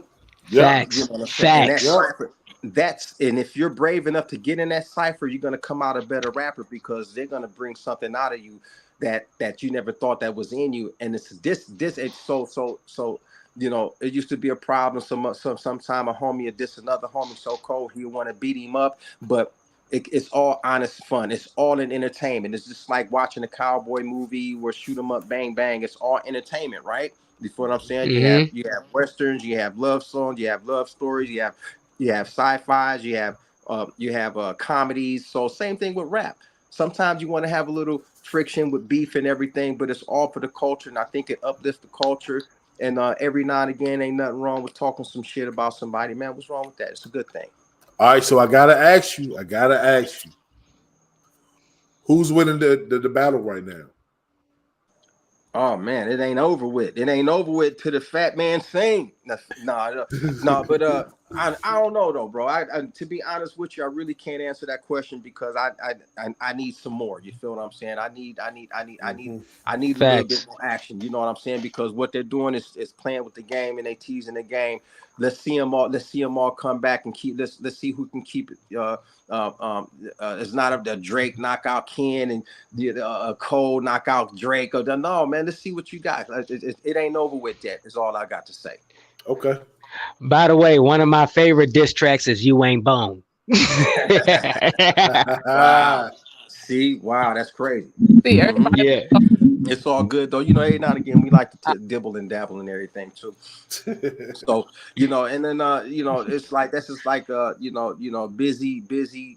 and Lay went at the Migos real hard and everything. I loved it. Yeah, that was fire. When Yeah, I say we had a smile from grin to grin, I was waiting on y'all to tag. For real, me, Sleepy, Greasy, and them. We was waiting for y'all to tag us, and we was gonna be like, "Yo, OG, we got it. Let us get it." absolutely. Yeah, it was fun. It was fun to watch Lay and B did that. You know what? B Busy actually got at me like, "Yo, Flesh, you gonna get at him too?" And then I was like, "You know what, B? Nah, I'm not gonna do that. You know what I want to do? I want to get on the very same track with him and come up with a dope track with him. That's what I want to do. I didn't want to step in that Facts. arena. I didn't want to step in that arena and dissing him and everything, because there's no competition. I tell you what, I'll do something better. I tried to put something together to do a record with him. It still might happen. And that's where I'm still at with it. I'm not the one to try to diss nobody on that type of level. Them dudes is not in my lane lyrically, so I'm not gonna diss them. Now, when you look at what J. Cole doing, Kendrick, Drake, and all of that, but they all in the same lane. They all pretty much in the same boat. They're from the same era. They from the same they pretty much the same style in a sense and everything. They do the same shit, so it's cool for them. But for a Bone Thug member to slaughter Amigo dudes, and even though they take our style, they get the they say that they got a lot of their influence from Bone Thugs, but it's not the same sound. You feel what I'm saying? It's not the same delivery. It's not the same. It's not. It's still. It's not the same situation and everything. Those dudes, I wouldn't say that they're mumble rappers or anything like that, but it's like it's just not the same. So I would like to see a Bone Thugs and Harmony and Migo collab though, and that's what I'm working on. That would be dope. That would be dope. Yep. You know what? While we Yep. have That's you what's here, up. let me Yep. let me. Excuse me, while y'all. you- I got to stay. This is I try to drink like 4 or 5 of these of water a day, man. When I'm at the house, I got to stay hydrated. Mm-hmm. Likewise. Yeah. I'm on the same Yeah. stuff. Man, that water gets you right, man, super right. It'd be like, oh man, what's wrong? My knee. You know what it is? It's not enough water. You got a headache? It's not enough water. You got an elbow Right. tripping? It's not enough water. Whatever the case may be, whatever it is, it's usually not enough water. Well, look, I wish Okay, Dr. Flesh. the water was a solution for balding, because I still want to grow my hair out like Bone, but I can't. You know what I'm saying? To a certain degree, it is. What do you think the hair follicle is? It's just a ball of water, it's a sack of water and everything. It's all types of solutions for that. Some of it chemically and some of it's naturally, but there's a cure for everything under the sun, and naturally too at that. I know I'm just getting back, but it's definitely light You don't skinned have people to so too. much go chemically. There's a natural cure for everything under the sun, even baldness. Male or ask a female question? pattern baldness. There's a cure for that too. So I know gotta this is believe kind it. of off the topic, but I have really Yep. been Do the dying research. to ask this question. Yep. What But is your that's some favorite? real shit though. But that's what's up, bro. Hey, man, ain't nothing wrong with being bald, man. Look at us. I love it. God created everything, man. He created the full head of hair, the half head of hair, the bald head, the mustache. God, what you gonna do, man? God created all that shit, man. He created everything you see. Everything you see, God has something to do with that. God says, I know everything about you from everything before you were in the womb, every strand of hair on your body. God understands all of this about you, man. God created that, man. And God created baldness and luscious hair, man. It's all the same. It's all God's beautiful creation. Facts. So Stack, before we bring things to a close, one thing another thing that I loved about the Living Legend project is that you utilize your singing voice a lot more, and you have a very, very, very dope singing voice, in my opinion.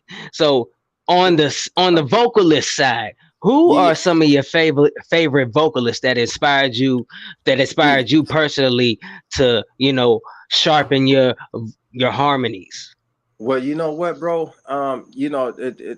Whether you believe it or not, I'm a big Jackson 5, Michael Jackson, Prince, Revolution, Morris Day, and the time. Them was some bad motherfuckers, man. The Morris Day, and all of these dudes took and borrowed from each other's craft. You dig what I'm saying? But it goes way further back than that, because I grew up in. I used to wake up to the likes of the Five Tops, the Temptations, the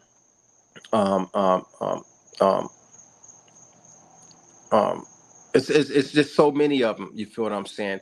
And my mom was a perfect harmonizer. Of course, she used to sing like a motherfucker, and so I would take all of that. But I still, right to this day, one of the records that I'm still banging is the last one that Mike did, the Invincible.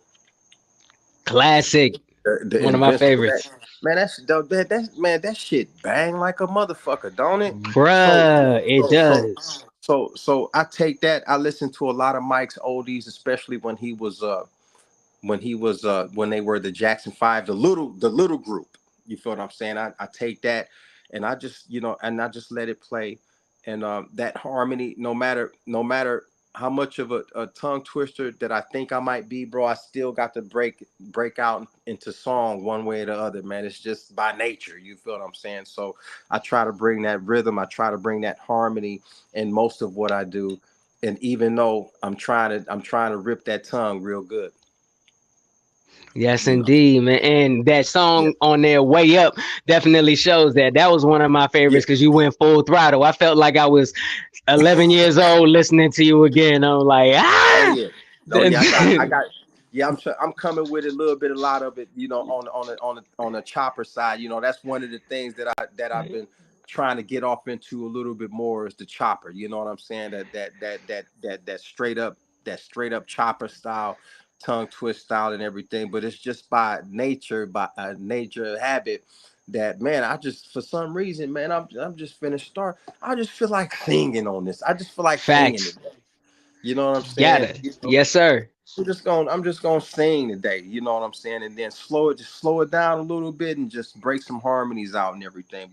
But it's all fun and the craft. You feel me? To be able to do so much with it. It's just so much that you can do with the music, from production to writing, the lyrics and everything. And it's just, you got to have an open mind and be willing to try different things and don't be afraid, put it down. If it don't match or don't sound right, or do something else, do it again, but just keep try again. Now, we spoke earlier how you and Bone, y'all primarily flexed your skill and separated yourself from everybody else in your field by showing that y'all can hang with the R&B singers. Now, are there any vocalists in this day and age that you haven't worked with, that you would like to work with, that you would like to flex your singing on with today? Well, that's to be seen still. I'm not too sure about that as far as vocalists. Let me see. I'm sure there are. Like I said, I'm gonna think about this. Something is gonna pop right up in front of me a little bit later too. I'm gonna be like, damn, I could have expounded on that a little bit. But you know what? I don't think there's been. You talking about new vocalist artists? And like it could be new, it could be old. Is there any singers that you want to hang with? Because I know Crazy, he was on Dionne Warwick's last album, and they made an amazing song together. Him and them two singing back and forth with each other. So is there like any singer at all that you haven't worked with that you could see yourself creating a wonderful piece of art with? Well, you know what, bro? Chris Brown, bro. Straight up. I think Chris Brown, a Flesh and Bone Chris Brown, or a Bone Thug, or having Chris Brown, on a Bone Thug track, bro. I think that would be something. And matter of fact, I'm gonna write that. I'm not gonna forget that. I'm gonna put that on a to-do list. That will be fire. Put together a Chris Brown Bone Thug collab. So yeah. And besides that, let me see if anybody else coming from off the top. Not really. It's just maybe just right now. I think I would go after Chris Brown. You feel what I'm saying? That would be fire. Mm-hmm. So I have a question before you leave Chris Brown. He recently put out, especially then jump in that Battle Beef arena with them dudes and everything. Kind of cool. You know what I'm saying? So I would definitely try to reach out to him and see if we can make something pop. Yeah. Star, go ahead.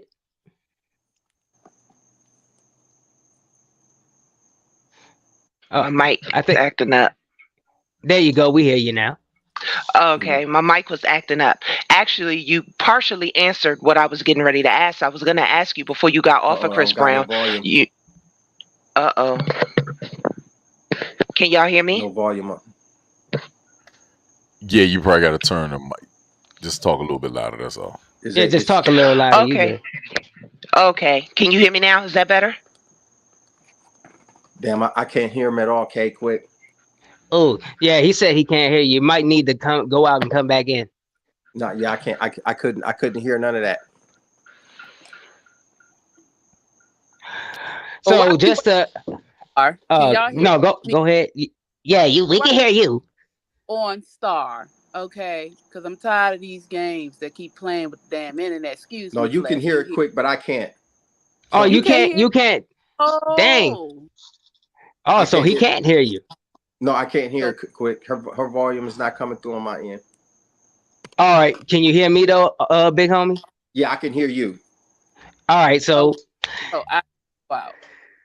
all right, so granted, one more. So as far as, because you have a whole lot of things going on, you just spoke about your book, upcoming projects, so on and so forth. Where is the best place people can stay up to date with you? So when release dates and updates come out, where can they catch the latest news on Flesh and Bone? I mean, right now it can be the Flesh and Bone BTNH on Instagram, or you can go to Flesh and Bone on Facebook, or the Bone Thugs and Heart, the original Bone Thugs on Facebook. I'm on Twitter. I just figured out how to. I just hopped on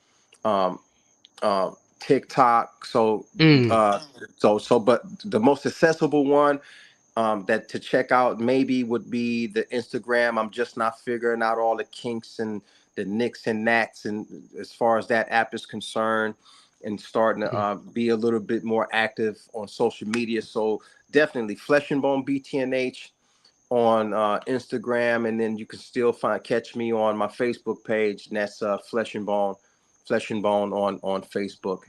And I'm on X too, Flesh and Bone BTNH on X too. Right. Well, y'all heard the man. Y'all know where y'all can find him at. Y'all, one more time, please give it up for my OG. Give it up for the legend himself, Flesh and Bone, for coming to rock with us. Thank you so much, OG. We love you. Real talk. Part 2 to this. Thanks for having me, y'all. I appreciate that, man. Beautiful platform y'all have. God bless each and every one of you. Y'all have a great rest of the day. May God bless and cherish and guide you guys into much happiness and success. Thanks for having me. Y'all be good, all right? And I hope to see y'all real soon, man. Y'all, if I come through, if the crew come through, man, y'all get a word, man. Let's link up.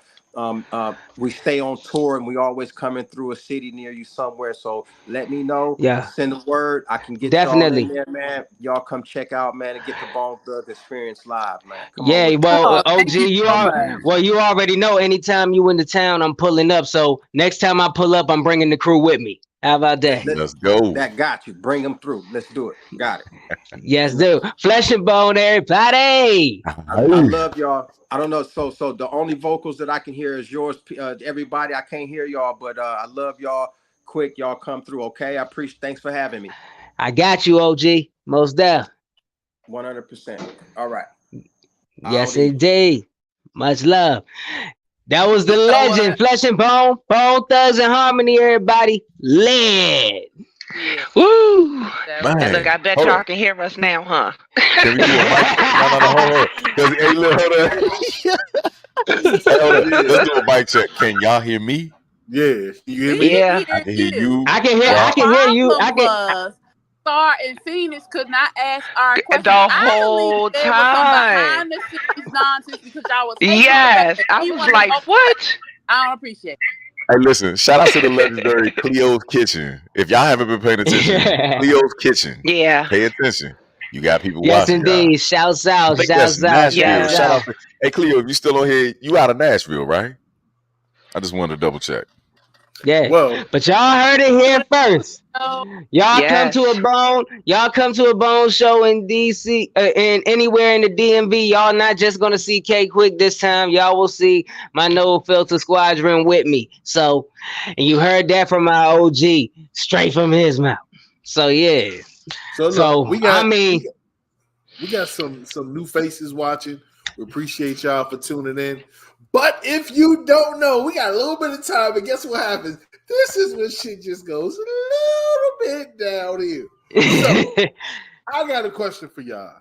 Fellas, ladies, close your eyes. What they got to do, Mo? Relax your you pulling a GI mode right now. Right. All of your much out. Thank you. I will not do that. Picture this. You at home, you eating your favorite pizza, right? You cooling, you vibing, right? Then all of a sudden your phone rings. And it's your ex. It's your baby mother or your baby father. And he's saying that his new girlfriend or boyfriend just put paws on him. I'm talking about really got him, did him dirty. Why the kids were there? What's your next move? Do you stick up? Or do you just be like, that ain't my problem? Talk to me, people. I'm gonna get my children and bring them home. That's all I'm gonna do. That's your business. Let them go. I'm gonna get my kids. I ain't got nothing to do with that. So wait, what's that scenario again? Say that one more time, please. Male or female, bro? We put it in. For Male the slash fellas, female. it's the females. For the ladies, it's the males. So your ex called you, but that's the child of that's the mother of your child. Calls you and says her new boyfriend put paws on her. I'm talking about did her dirty, Slim. What do? Do you go to her aid? What's your move? It depends on the reason why we would have broke up. Oh shit, you Patty, talk to me.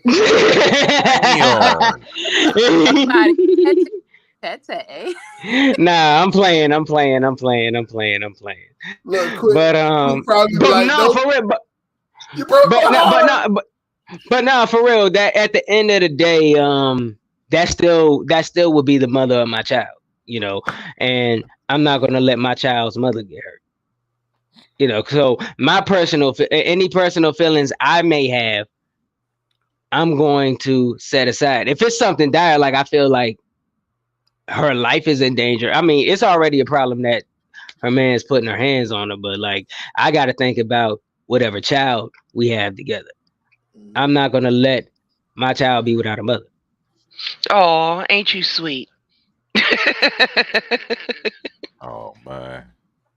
I got mixed Now, about your response quick because I'm gonna let y'all go. I'm gonna come back. I feel like this. We not together no more. We friends. I'm gonna give you advice. My job is not to go to war with you as long as my child is in the safety and we good. You know what I'm saying? Now I ain't gonna sit back and let them whoop your ass in front of my face. That's a whole different story.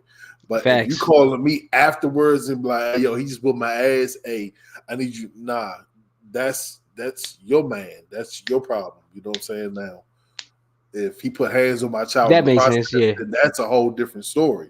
But other than that, like, nah, like I'm gonna make sure you good. I'm gonna make sure I do what I can to help put you in a safe situation. You feel me? Whether you need somewhere to stay, if you need to come, you know what I'm saying, stay at my crib just to get you out of Dodge. But I'm not about to go there and pull my gun or put my hands out and be like, Slim was good. Nah. That makes sense. This is a catch-22 for me. Because at one point in time, I was sleeping with her. I have a child with her. I grew up in a household where I don't play that shit. I've seen abusive women, mentally, physically, whatever, right? The hero in me definitely would want to step up. In older age, I have to realize that I can't do as much time as I would like to do. Okay, so you're gonna have to explain yourself. Like, it better be a valid reason that I'm gonna go over here, pull the trigger, and or risk my life and limb over that. You know, it's a. Now, another point comes to my head. Hold on, let's start go. Oh, go ahead. Can y'all hear me? Yes, Yep. ma'am. So for women, it's a little different. Like if that's his wife, then he got to figure that out. If it's just a girlfriend, look, you said you can't hear me. Everybody else hear me but you now. He's trolling you. I can actually hear you. Nah, And he's trolling me. That is so I hear petty. you. Why would He's you troll trolling me you. like that? But no.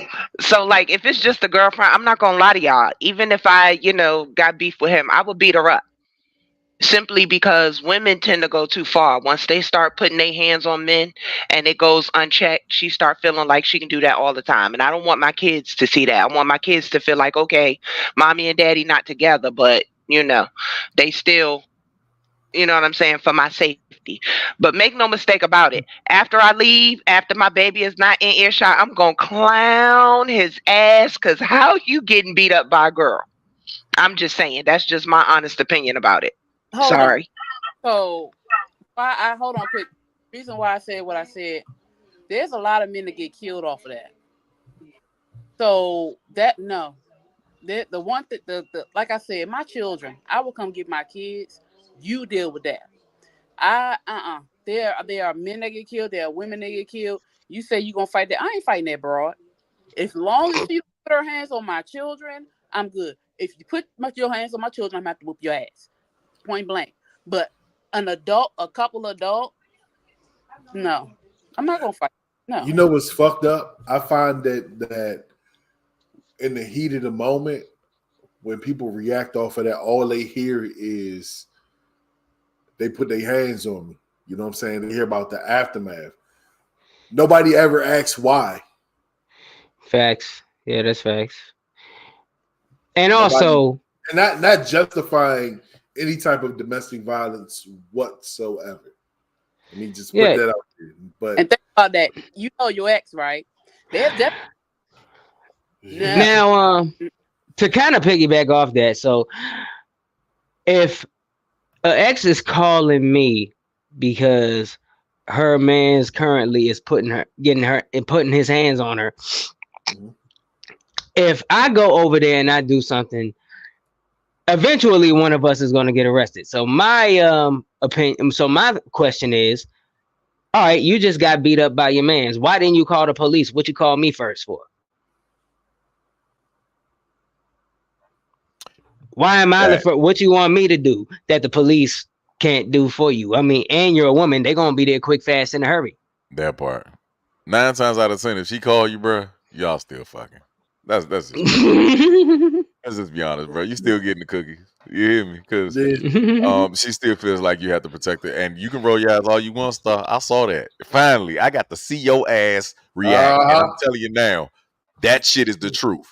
If a woman fights over her baby father and a man fights over his baby mother, they still fucking. I'm going to tell you that now. I'm just going to be God honest.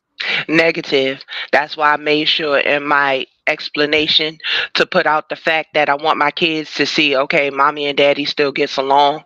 My point was simply, so what I've seen, I'm not, you know what I'm saying? I don't believe in the domestic violence, period. I'm not putting my hands on nobody because I don't want nobody putting their hands on me. But every woman doesn't believe that. You have a lot of women who feel like once you done let her slap you a few times, then it escalates. Then she throwing stuff, then she picking up weapons. Situations like that, we got to remember that our children are not just in possible physical danger, but now they're in mental danger because they seeing their father get beat up. It's for me, abuse is abuse. It's no difference between a man being the one getting abused or the woman being the one getting abused. It's still abuse. So that's why my thinking is like that. It has absolutely nothing to do with having any ongoing relationship with the father of my kids, just, trying to protect my kids. Like, what are you letting them see if you letting this woman beat you up right in front of them? And then you're gonna go over there and add to it. But I must say this, and I think Flesh and Bone, he said the perfect statement tonight. Everybody, all males, if you're getting beat up by a woman, look down at your crotch. And believe in it. Believe in your dick. You don't have enough dick belief. Fellas, believe in your dick. It is more vagina that is being born every day. You gotta go out there. You gotta breathe. You gotta get the. If you don't like regular oil, you need to go get castor oil. In the name of Jesus. You need to take your pinky if it's small and touch it to your thumb and do what you gotta do. They made the rolls. They made the rolls. You need to do the pinky swear. Trust in yourself. Oh, excuse me, y'all. Excuse me. Enough passion. Nah, no. I want you to keep that voice. I want you to now say, "Snap it to a Slim Jim." Oh yeah. No. I'm about to pass out. I just hyperventilated doing that voice. Excuse me. It felt like I stood up off the toilet too fast. Okay.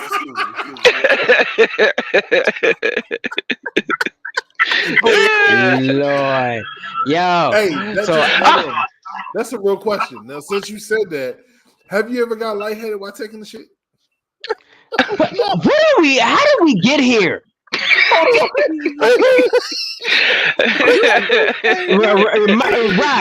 you now for the rest of the month cannot tell Mo nothing about mentioning Dookie or nothing because you brought us into this one today. I mean, wait a minute. No, technically, no. He said he felt like he stood up too fast from taking the shit.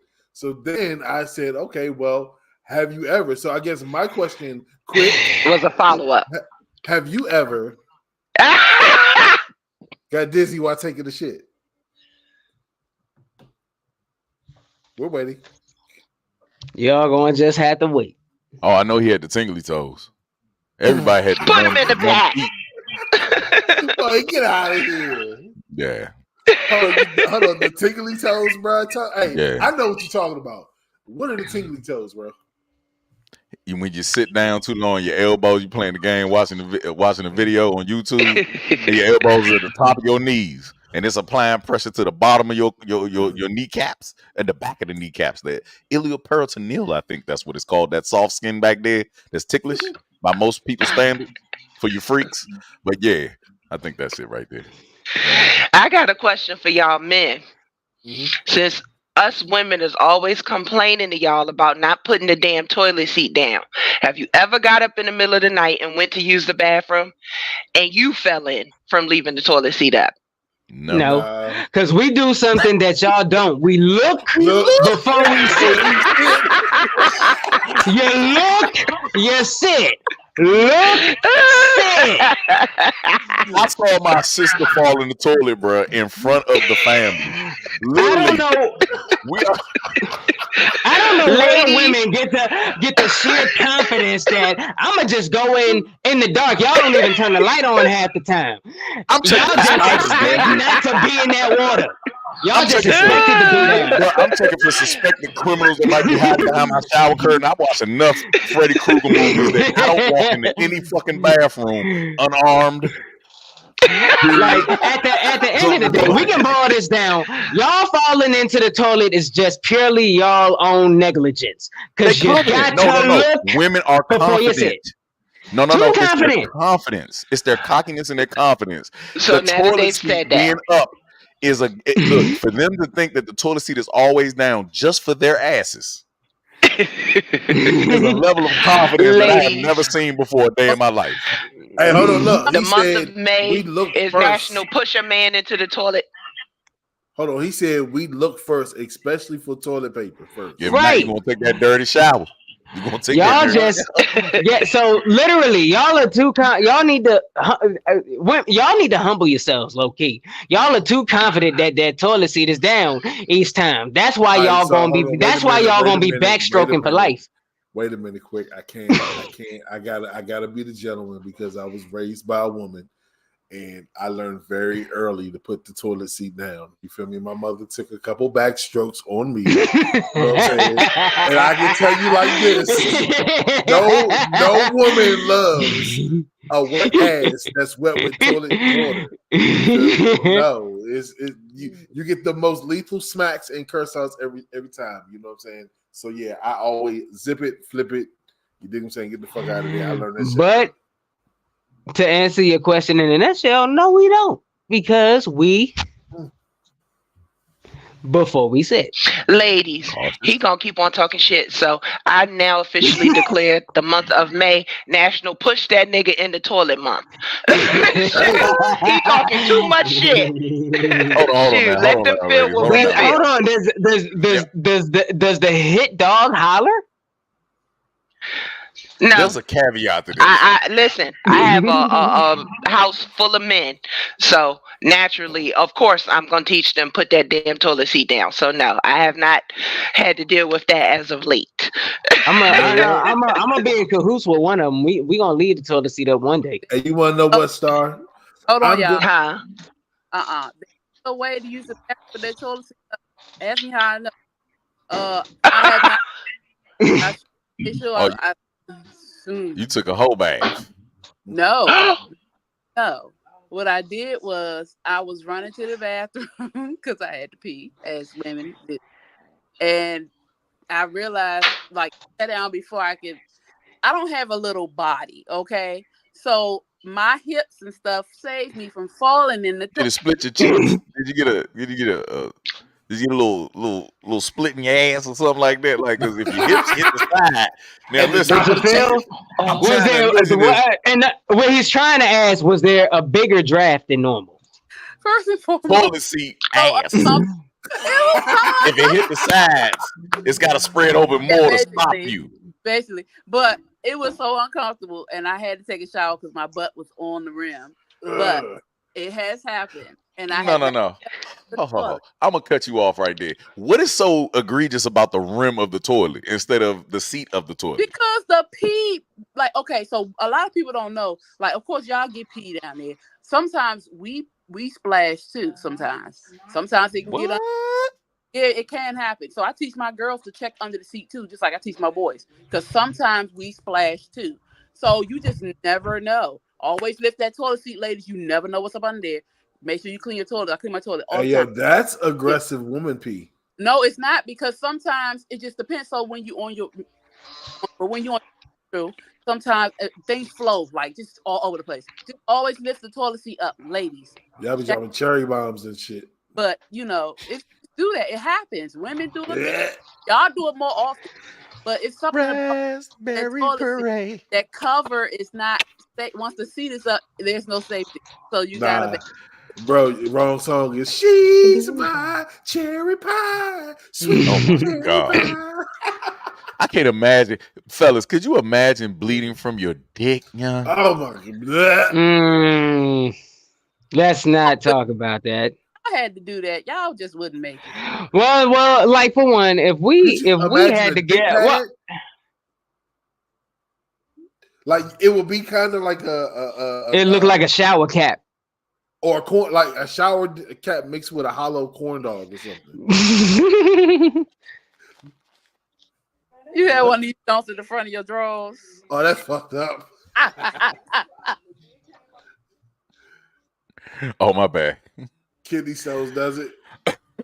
Oh shit. But anyway, I got another subject for y'all. Let's go. Go ahead, share that, man, real quick. Oh no, you know what? This is for the women. This is for the ladies. Excuse me. I'm sorry, y'all. Shout out to Cardi. Shout out to Cardi. Ready? Let's go. Take one butt cheek, spread it, and then put your half of your finger inside your ass with a little bit of soap and just wash that shit. Like, this how much of my finger goes up my ass when I wash it. Yep, nails and all that. And I go like this, bitch. I wash that bitch up. Because you never know when you gotta wash your ass. No. Right. Hold on. I think we gotta hone this in. Weezy, hone it in. So, what is your technique? Is this accurate? No, I'm not. Why do you don't stick your finger up your butt like that? We're not trying to do an animal. We're trying to bathe. You know what? No. All right, Star, your turn. Hone her in, bro. When you're washing your behind. Oh, okay.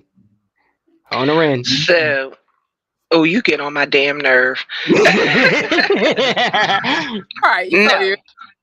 I don't do that bullshit either. Sorry, not sorry. No. No. But you know what this did make me think of, y'all?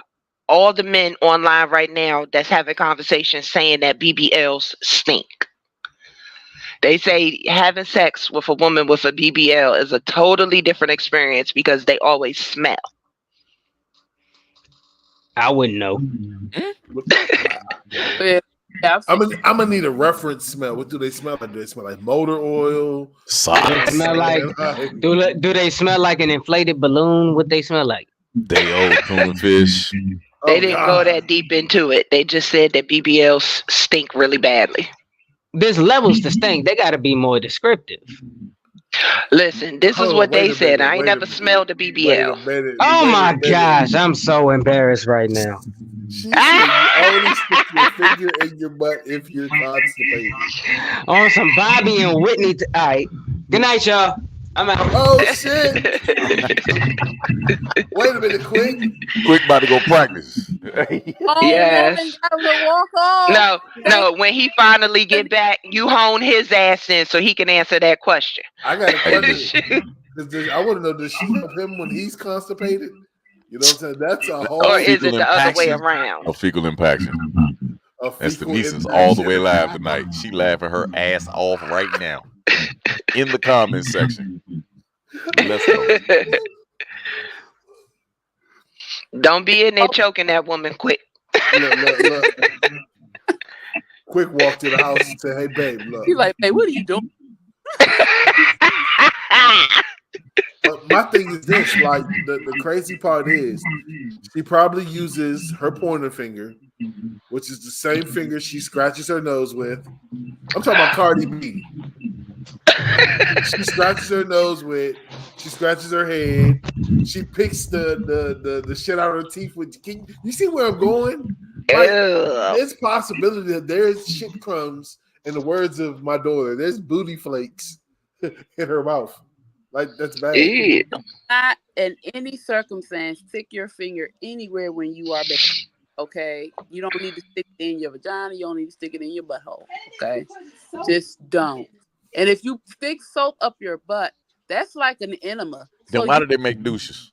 pooping anyway. Why they make douches for y'all? If you know how to Douche- put a Douche finger is in. for- okay, but that you don't put soap up your vagina. Wait a You're minute, not hold on, supposed time to out. do Time Nah, out. she talking about soap up her butt. Soap Yeah, up your okay. ass make you shit? that. Enema is Yes. Yes. Who? How did y'all find that out? What y'all went to the kitchen and We're put some intelligent. Dawn? I mean, Well, did you I do accidentally know- like wipe your ass and then your finger slipped in with some Dawn? Now- Like, something It was happened. like, whoop. Well, I'll say this. I need a I do backstory. know. used to make I- enema out of soap. They used to take and skim the soap and roll it up and stick it up your butt. That's how they. Oh, suppository. Yes. But it's Okay. soap.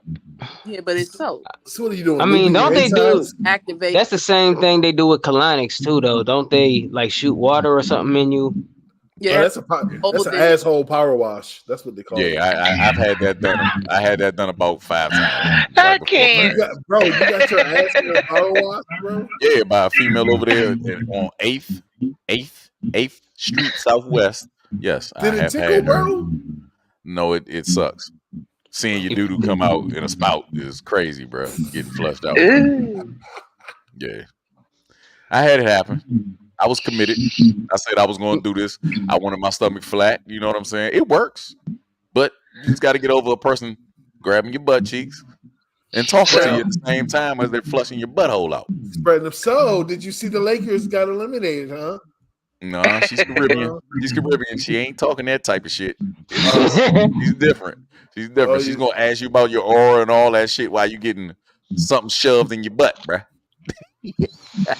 Now look at Hey, look, I'll be funny. I'll warn. I'm like, look, I've been eating McDonald's for the past 3 weeks, so you know you might pull a couple McDoubles out of there. You know what I'm saying? and then Some massage it, nuggets.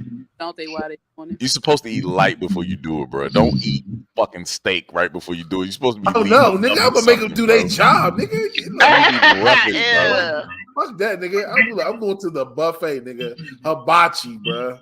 Nigga, guess what was in my hibachi, nigga? I'm playing. Giamo, Yes, man. You like stir you fry? seem to be the kinkiest person on the panel. I'm Have not you ever the used a kinkiest ball person. gag? Whoa, No, I wait have a not. minute. I have not. All right. Look, No, it's a Look, where he going? Wait a minute. Look, Has it been What's up? requested?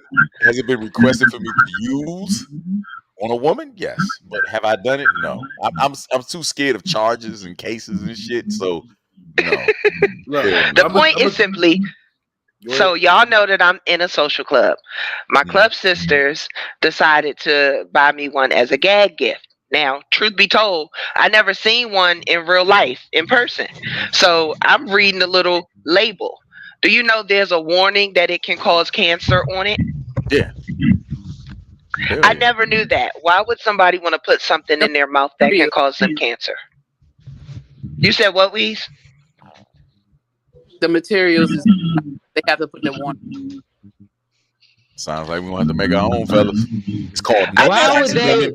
Gag Why on would these they? balls. But why would they make Well, something man, out of those type of carcinogen Right. materials and all that? Well, unfortunately, bro, everything that is rubber and or plastic, everything that we touch is a byproduct of the production of gasoline. So therefore, there's a risk of Damn. everything that you touch. Yes. Any plastics, anything that is rubber made is usually, yeah.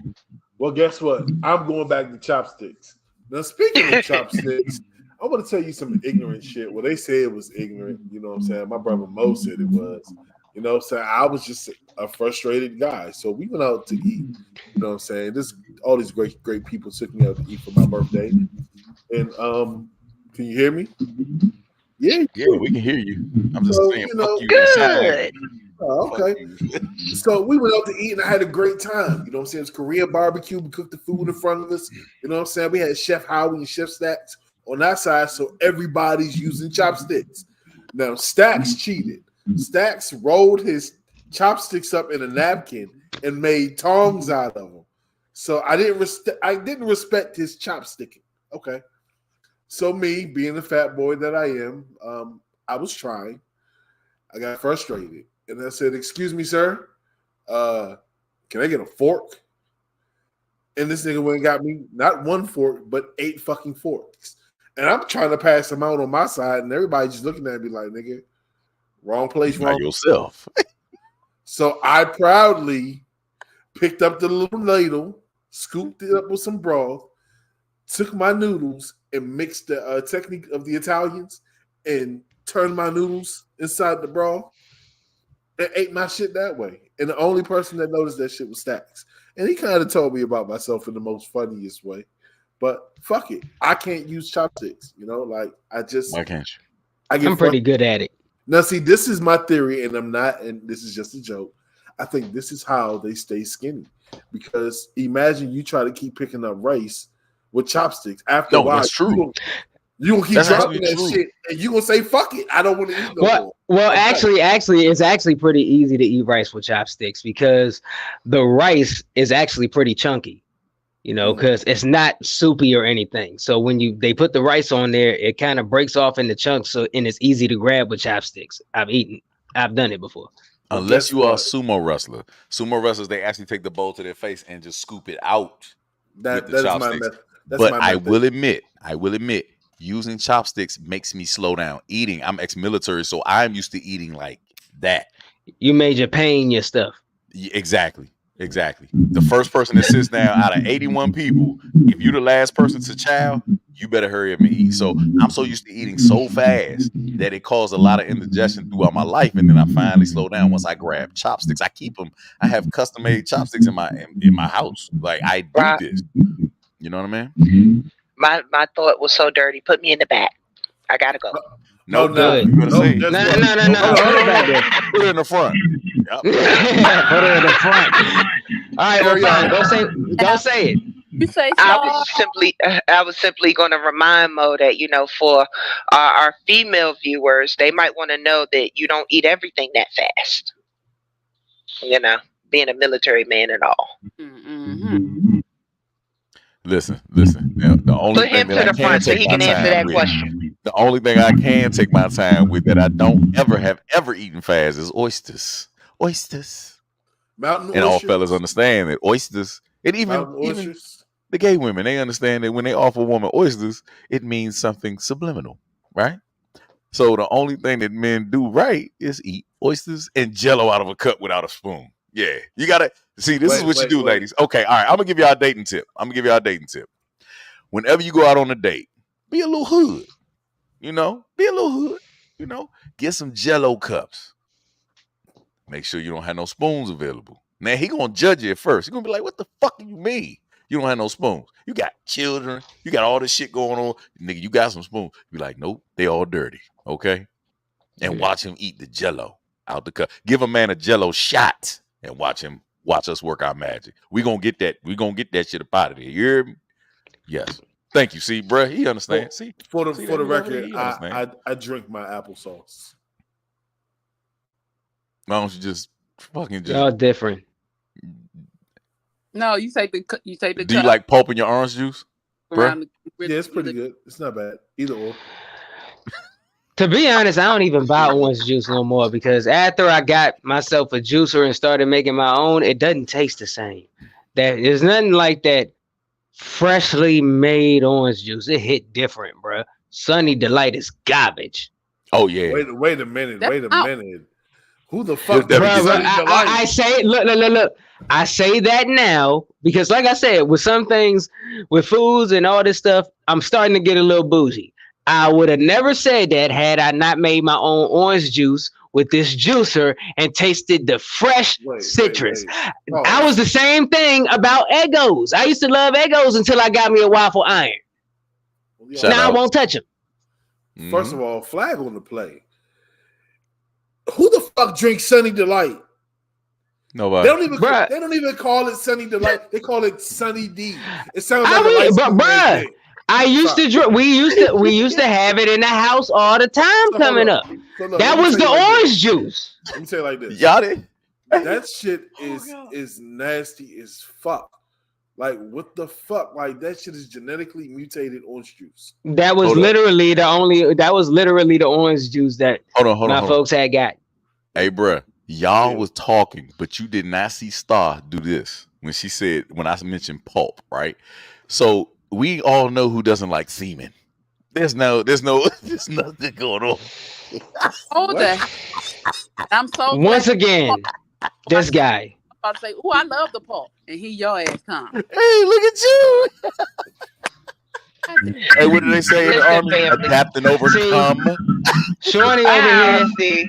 See, Shawnee over here. My sister Shawn just said she stopped buying ice cream from the store because she got her own ice cream maker. She makes it I herself. know that's right. Yeah, that's dope. So it's the same thing. But does she go to the cow and milk it? Because She that ain't buys fresh her own juice, ingredients. motherfucker. That is Well, pasteurized. still, I want it's- raw ass cow. I want to taste some raw cow. You wanna know ice cream. something? Family. Well, I don't know what kind of milk she uses, but I don't do dairy, so that's me. I get the same kind of ice cream Weezy get that look like it come in a perm container, the vegan kind. Oh yeah, the gelato. What is it called? Yeah, Gelato. Yeah. Or something like that. Family. yeah. When I Y'all buy know that, I you don't. When I buy that, you don't know if I'm about to eat dessert or get a straight press. Go I ahead, was stop. simply about to say, I love it when we come together, but my energy is depleted and I really must go. Love y'all. Well, wait. You can at least stay for the outro because it's coming to that time anyhow. Shout out to my OG Flesh and Bone. He actually he made us stay overtime tonight with y'all. So with that being said, thank y'all for rocking with us. Shouts out to all the new viewers. This is your boy K Quick. Follow me at the real K Quick. I am KQuick.com. Beats Bars of Faith. You know the vibes. Tune in next week. This is No Filter Show. Hit the like button, subscribe, hit the notification bell, all the whole 9 yards. DMV Jams is out. And I beat Rock to the punch. Yeah. Man, listen, you beat everybody to the punch, motherfucker. Hey, listen, this is your boy GIMO, aka Non-GMO, man. I had a wonderful time, man. Hey, listen, you don't understand how each and every one of us, this feels like the Brady Bunch. We were all nervous. I felt like a kid again. I rather enjoyed that, man. Thank you, Quick, for inviting the OG on.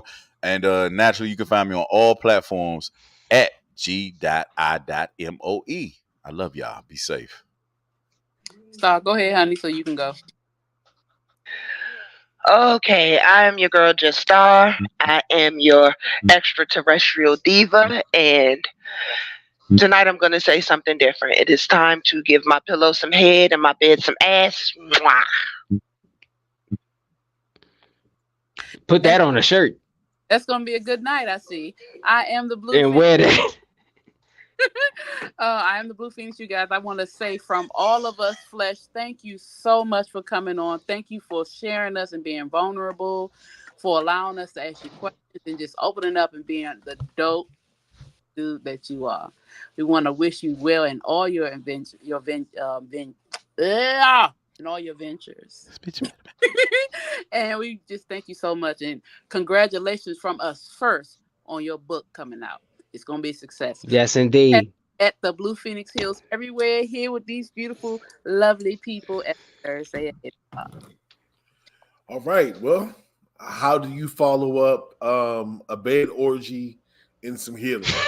I'm just gonna keep it simple tonight. Make sure y'all follow me on all social media platforms at TaylorMade Rock. Do me a favor, go tap in with DMVJamsTV.com. That is the #1 platform for all DMV culture. Shout out to Flesh and Bone for coming through. I'm not even gonna lie, this was a dream come true. To sit back and just chop it up with the OG and living legend. You always got love and support here at the No Filter Show. People, we will see y'all next Thursday, same time, same place. This is the No Filter Show. Peace.